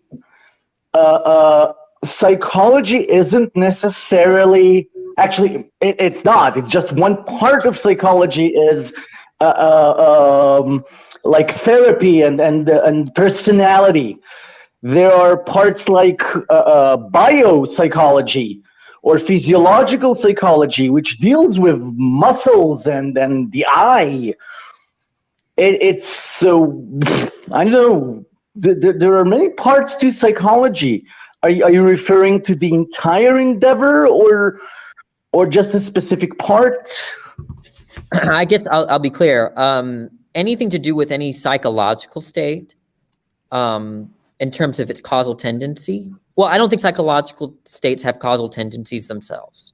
That's psychological state means like intentional states or qualitative states. So you're claiming that no part of the physical body has any effect on psychological states? No, that's not what I'm saying. Well, then.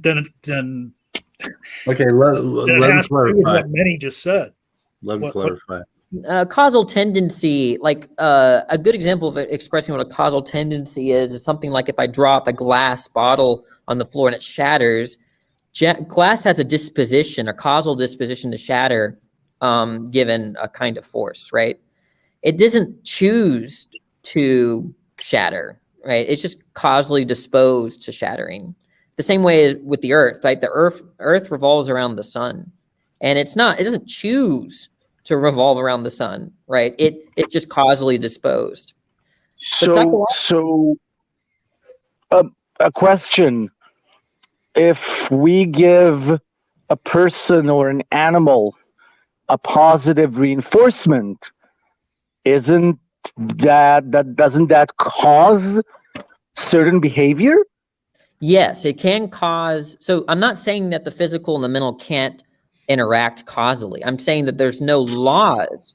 So like there's two kinds of causation, I guess. If A causes B and it's further explained in terms of a law, then that's law-like causation or law causation understood in terms of laws. But A could cause B and there not be any further explanation for why there was that kind of cause-effect relation. So, but we have positive reinforcements. Yeah, I'm not we know that they affect behavior.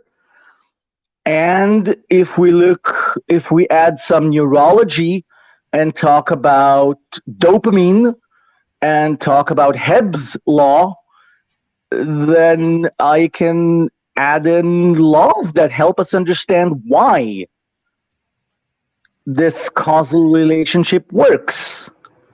So it's true. Like I have students, right?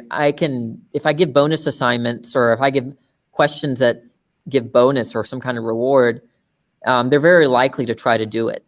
Okay. But that doesn't describe a law, right? Because that doesn't mean, they might not try to answer the question for whatever reason, right? Well, okay, but laws, we know that, like, say we have a law that says, we used to have a law that said that water boils at 100 degrees centigrade, right? Celsius. And we found out that this actually has conditions. It depends on atmospheric pressure. So we've added those in. Is it possible that we simply don't have all the details? No, not in the case of intentional states or psychological states. Why not? Because they're normative states. And so to say that there's laws with respect to normativity is to undermine normativity itself or to commit. You've lost me. You're using terms that I don't understand. Okay, so normative means a normative state creates the possibility of success or failure, okay, or rightness or wrongness, or good or bad. So, like taking a desire, right? If I desire to drink water, then we can understand success and failure in terms of that desire. So that's what makes it normative. You seem pretty clueless about neuroscience when you talk about beliefs and desires. Do you have any understanding of what constitutes a belief and a desire and a physical brain? If I understand that the brain, if you're saying that the brain is physical, then I don't need to understand anything about neuroscience for my argument to go through. I'm not saying the brain is physical. I'm saying that neuroscience basically has a lot to say about how belief works and how intentions work and how desires work. And do you know anything about any of that? Well, if it's a science, I just don't see how it's related. It is a science, and it's related to psychology because psychology is being subsumed, I think, by many. Would you agree that psychology is going to be subsumed by neuroscience? Well, first of all, I will point out that there was a person who said that psychology is only a filler until we understand the brain enough. Right. Do you know who that was? No. That was Sigmund Freud. Oh, wow. Sigmund originally was a neurologist. He was a doctor. He was a neurologist. And he said, one day we'll understand neurology and we'll be able to do away with psychology. And he's the one who came up with it. I have a question I'd like to ask whenever you're done, Minnie. Yeah, go ahead. I'm getting a little fuzzy on it. What is the topic of this? I'm going to call it a debate, even though I know it's more of a discussion. What's our topic right now? I'm getting fuzzy on that, and I have something I want to say. If psychology as a science, isn't that? Yeah, something like that. Given my understanding of science, of course. Okay, but we're talking a lot about laws, but I've been going through all the different, looking online at the different definitions of science, and they don't incorporate the concept of law in their definitions. So, do you want me to respond to that, or are you still finishing? Well, no. Well, that's the thing is, I know that certain branches of science, we certainly do have things that we call laws, like the law of thermodynamics, the law of gravity. But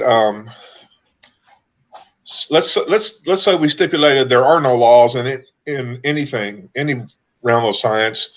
It can still be a science based on the definition of science that I've been finding as I've been looking it up. So does that definition involve physical or natural?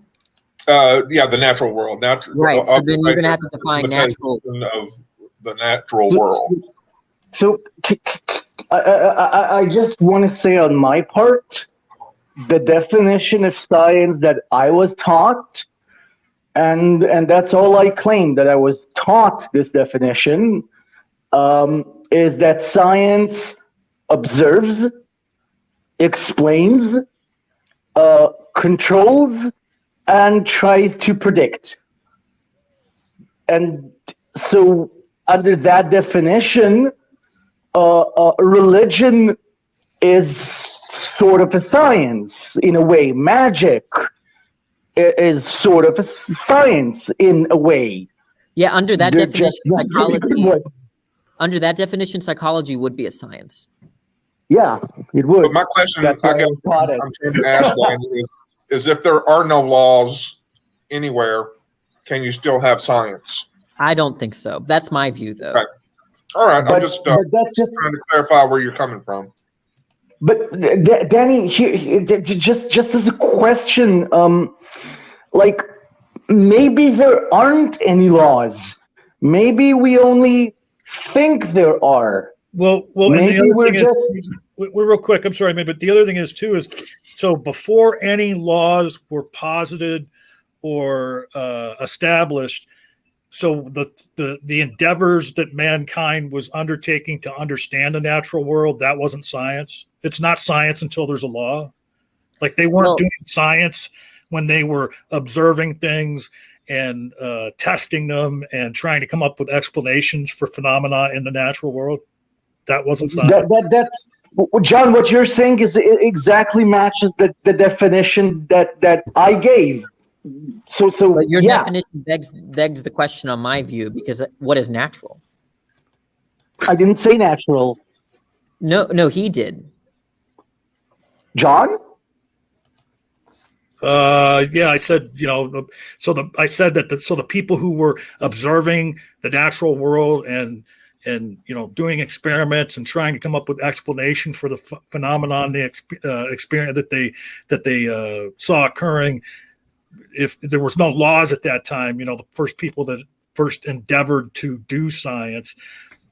So that wasn't science then, because there was no laws established then. And I did use the word natural, but Danny went to say something a few minutes ago, and he kind of got cut off. And I'm not sure what he was about to say about naturally. Were you about to say that you have to define natural before you can define science, or were you trying to imply that you have to consider more than just the natural?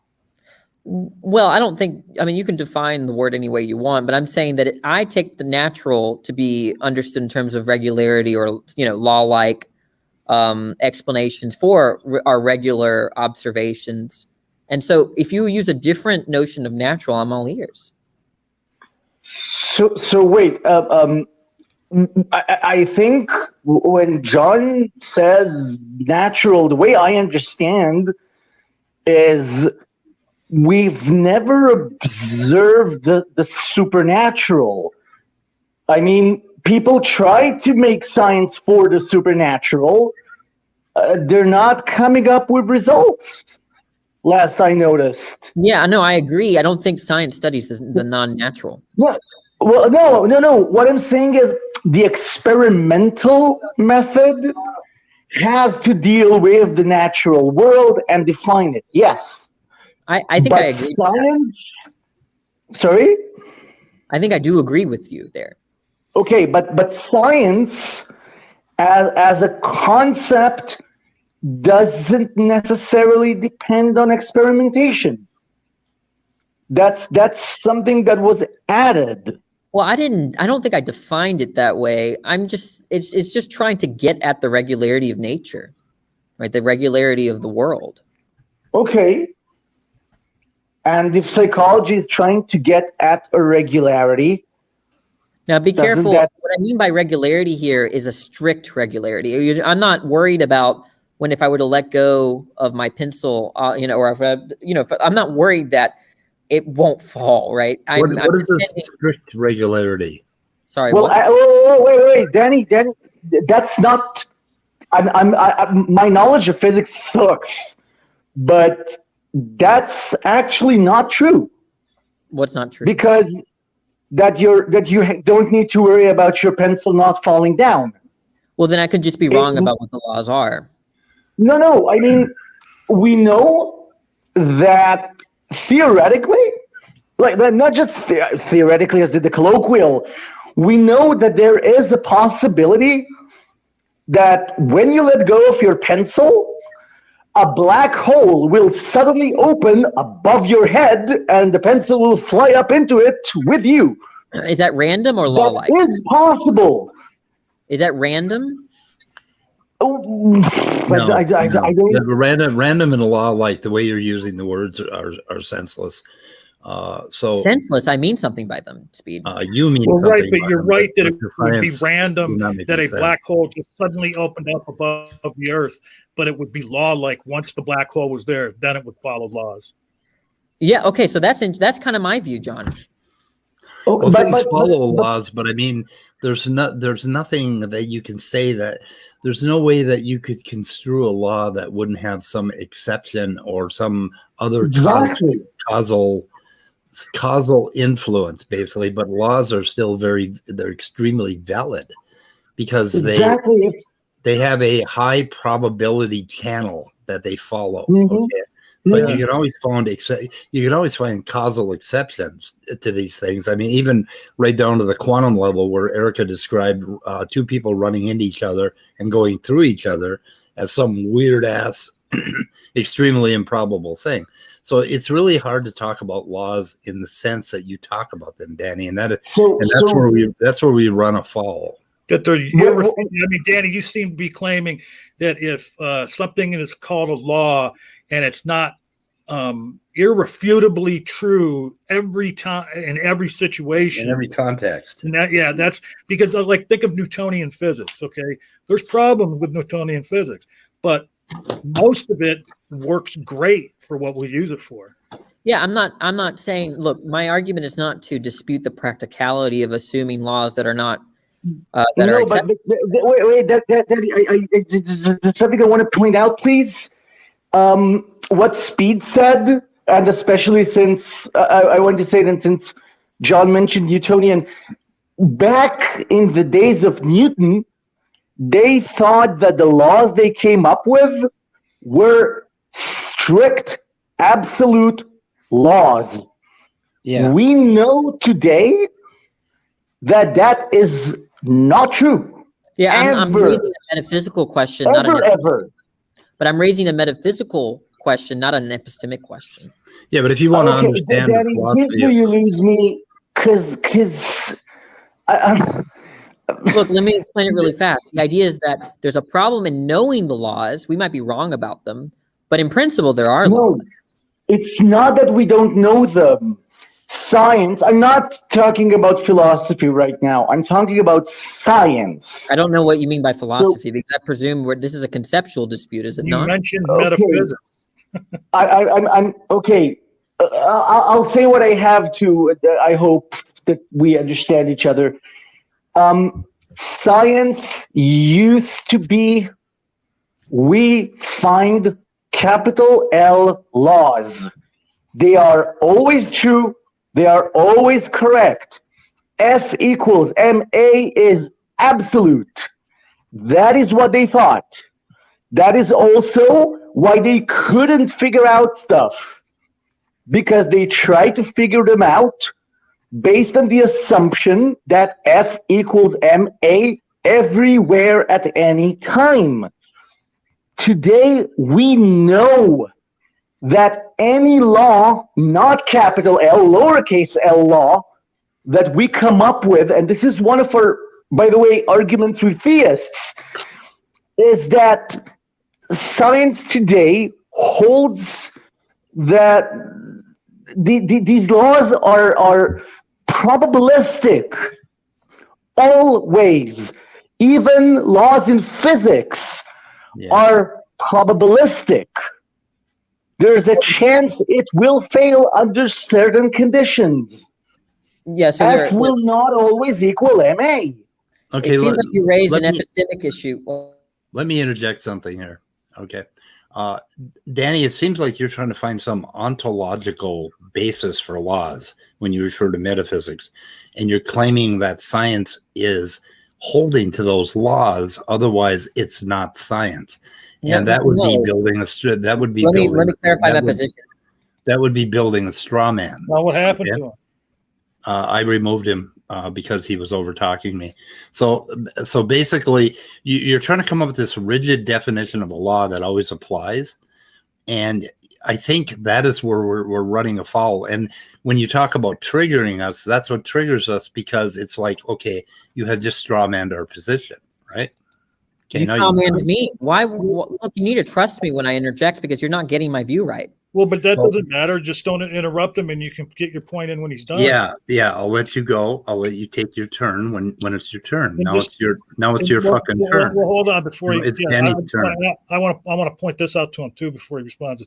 He invoked metaphysics, and then directly after that said that he wasn't speaking philosophy. He wasn't trying to, talk about philosophy. It's like when you invoke metaphysics, you are directly invoking philosophy. No, but many means something different by philosophy. When he said, if it's the case that I am having a philosophical conversation, and he's saying that we're not, then we mean something different. Okay. So, when I said philosophical, what I meant was when we stop looking at reality and just think about it and just talk about stuff without any basis in any empirical observation, any situation that we actually find in the universe, that is where you lose me, and that is where I say no, I'm sorry, that's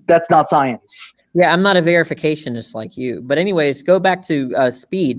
Could you please not tag me like that, especially with tags that I'm not familiar with? That would be nice. Verificationism is that basically you can only come to know a statement if it can be empirically verified or confirmable.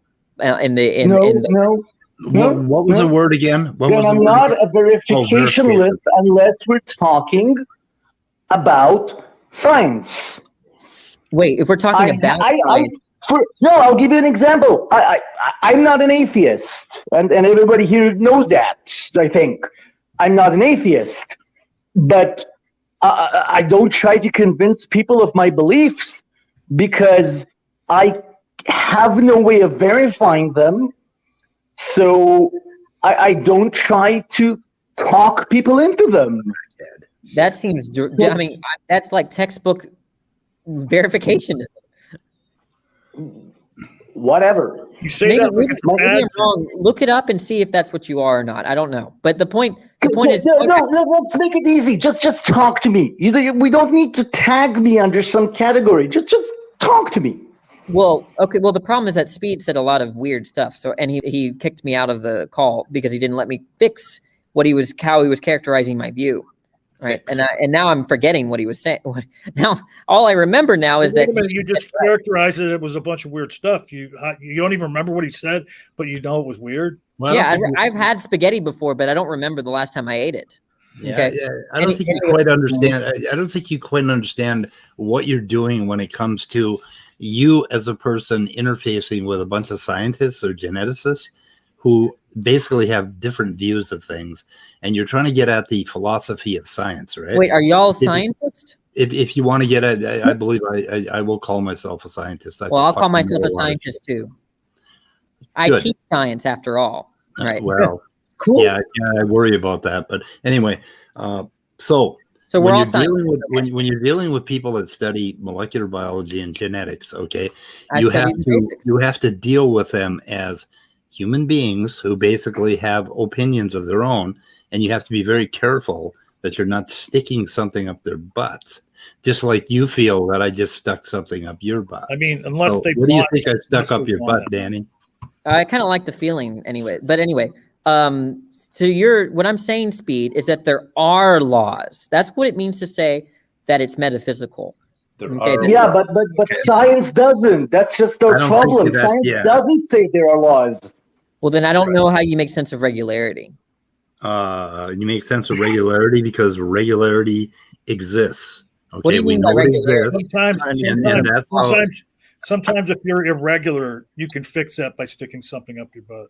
Yes. The point is that most y'all are very weird scientists because most every scientist thinks that in principle there are natural laws. It's weird. No, that's not true.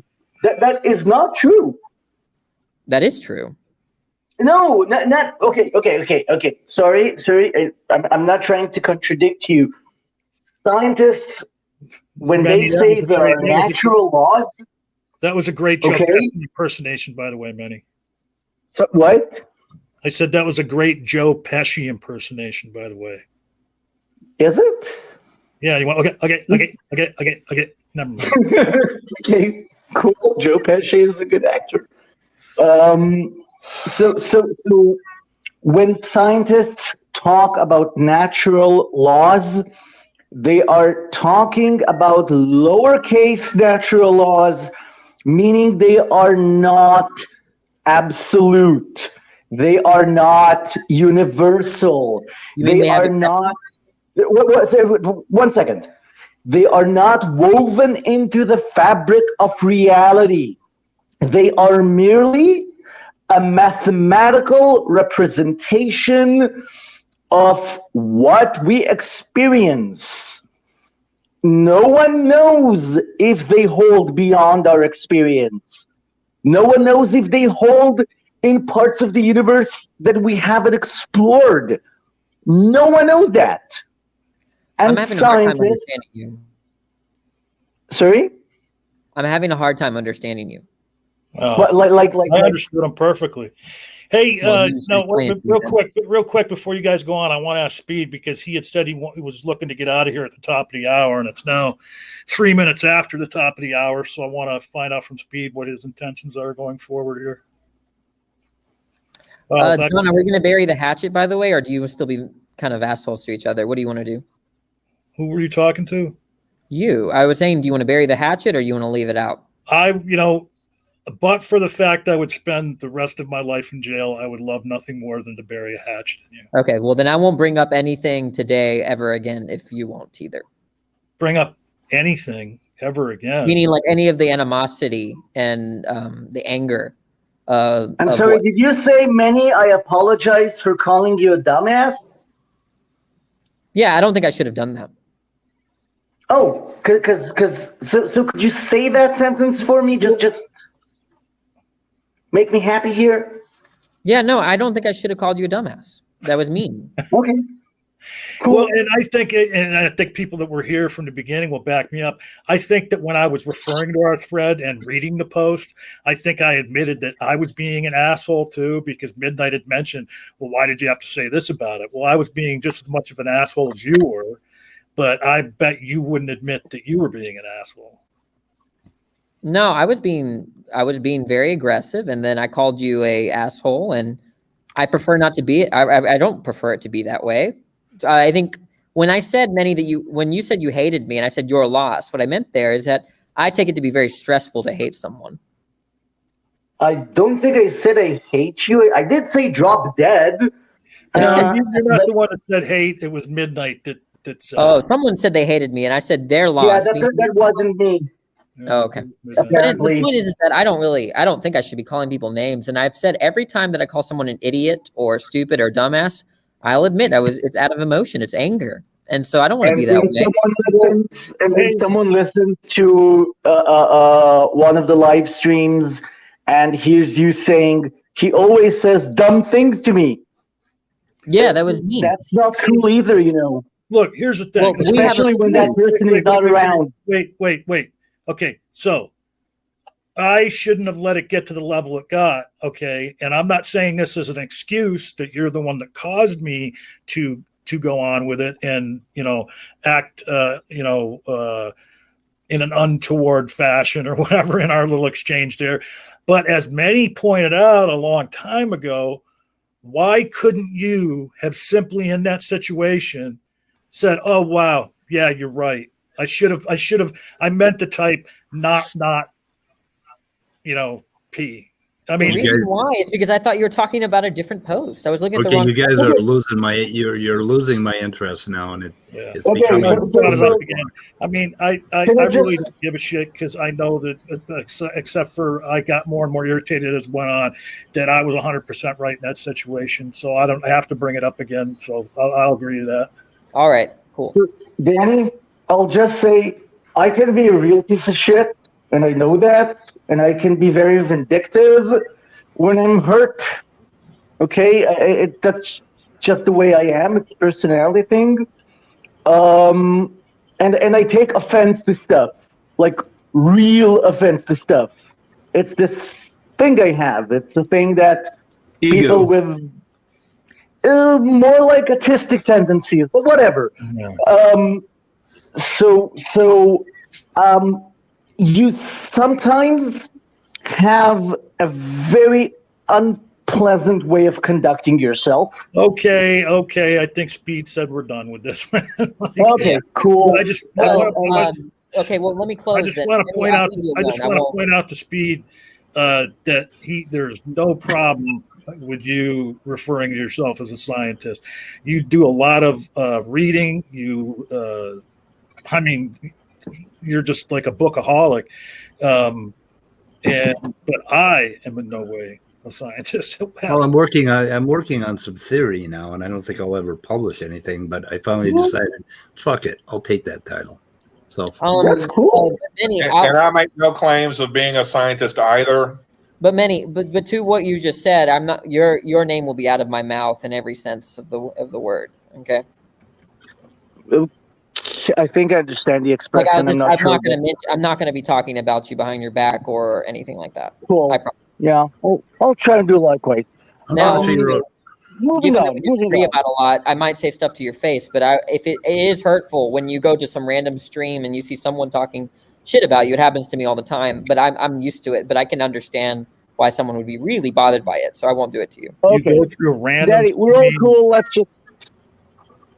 I mean, what makes you think that anybody is saying anything they wouldn't say to your face if they did it in a public forum to begin with? How is that? I don't understand. It depends on the person. So, guys, if we want to continue this conversation, when we're done, we can do it backstage. I think it's enough doing it on the live stream. I'm trying to figure out who this backstage if we want to. I'm trying to figure out who this Professor David McQueen is. What the fuck? Who was on? I've heard of him. Yeah, that was one Gutsick Gibbon was bringing up in the live. He's one of the, SFT's intro and in his videos. He's listed. He's one of the characters that pop up. Well, no, he's on there right now. He's on SFT's channel right now. My bad. But he's talking about radiometric dating, and it looks like he's a global consultant in health promotion. When he claims that there's human blood and oil. Yeah, and what else? Oh God, that is such bullshit. Widely published in academic journals. I don't think.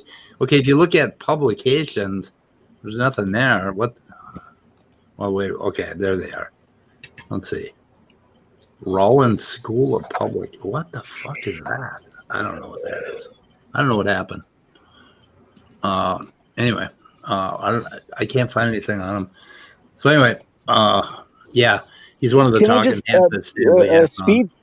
What? When you talked about who's a scientist and who isn't, yeah, there's this nice little definition of naive science. Yeah, which is basically something every person engages in. Because we all try and figure out how to handle the world. What's the guy's name? So in a way, everyone's a scientist, What's the guy's name? Sort of. What's the guy's name again? Something McQueen. Doc. What is it? Professor. Let's see. What the fuck is it? Professor David McQueen. Oh, okay. So just for shits and giggles, type his name in, followed by sex offender registry. No. No, we don't want to get we don't want to get bounced off YouTube entirely. No. Let's see. Might I point out that there could be more than one Steve McQueen, or is that not relevant here?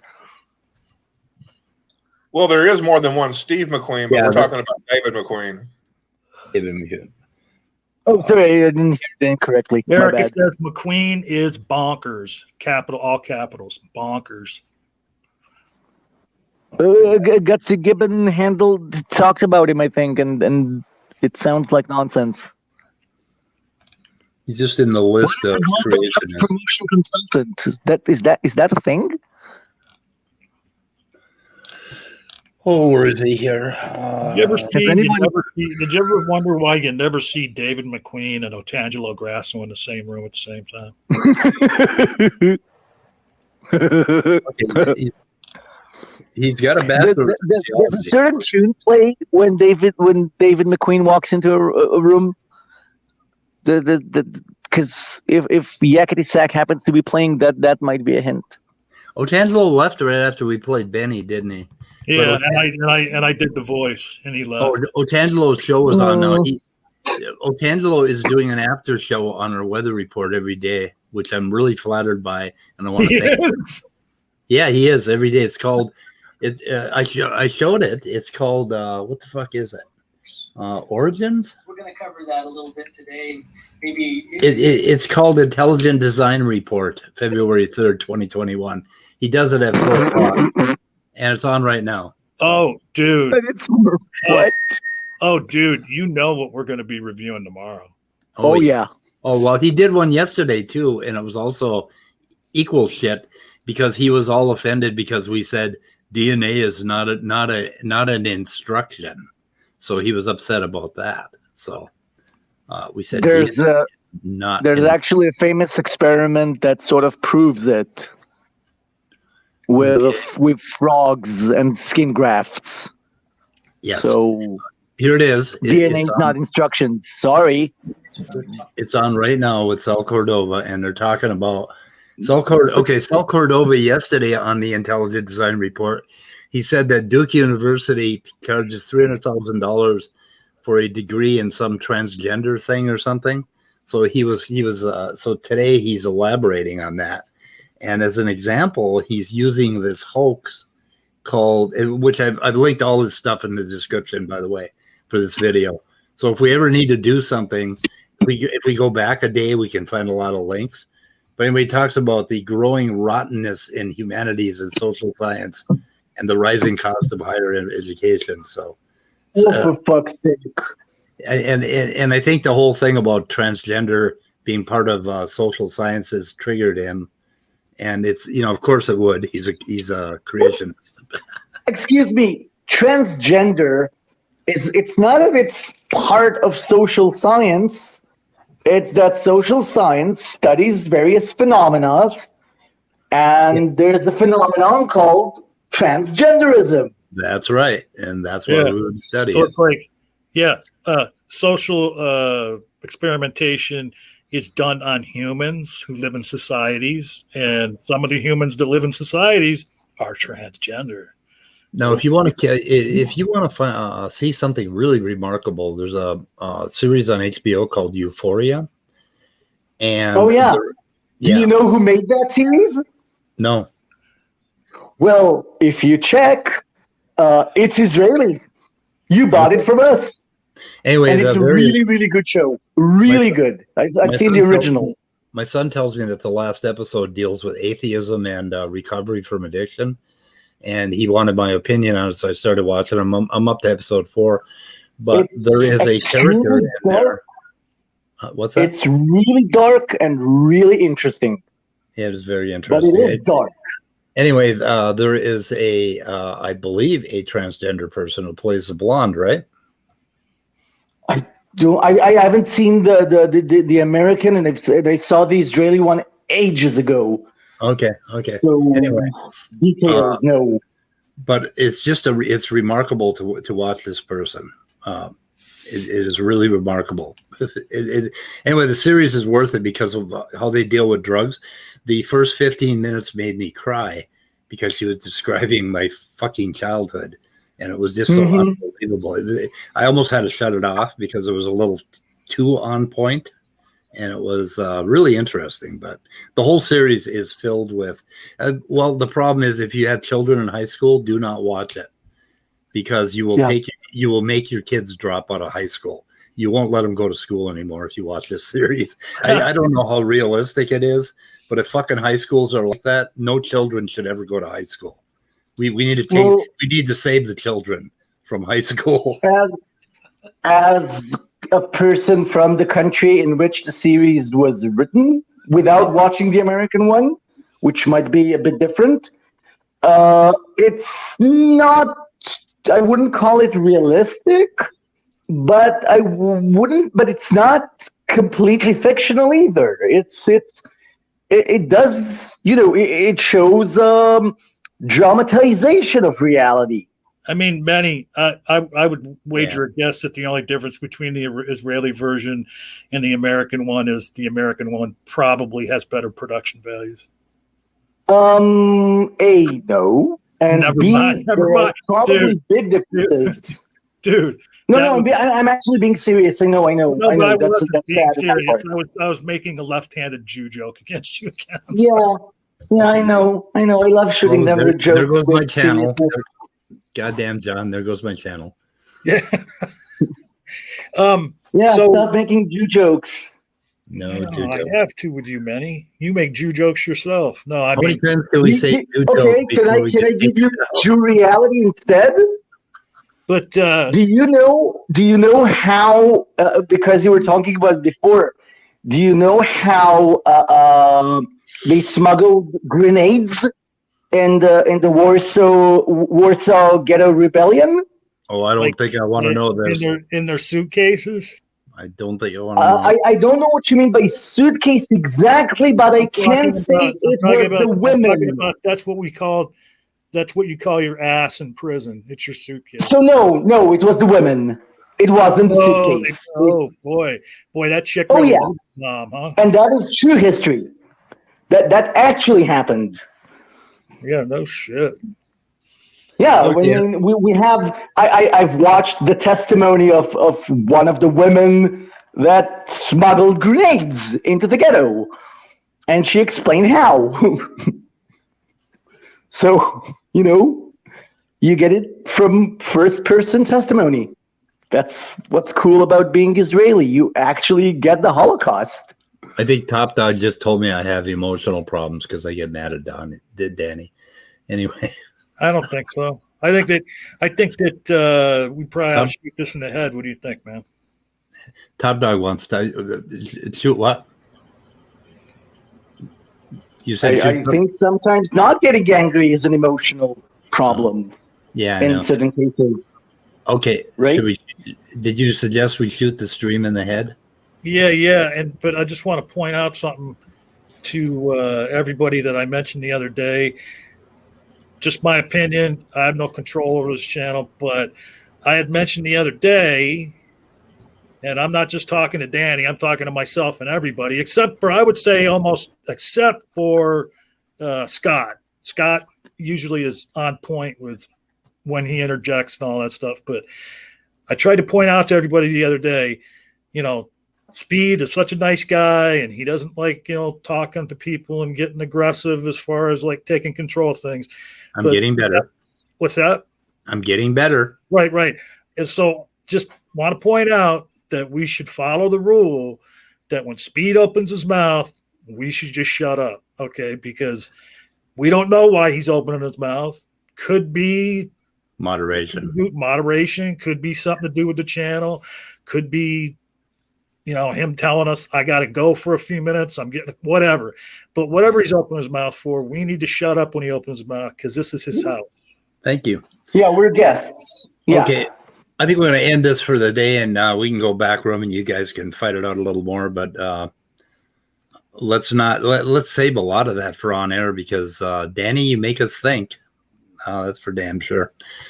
Anyway, we are going to end the broadcast, and I don't have a clever outro, so fuck it all. Goodbye. Was that good, man? Was that a good outro?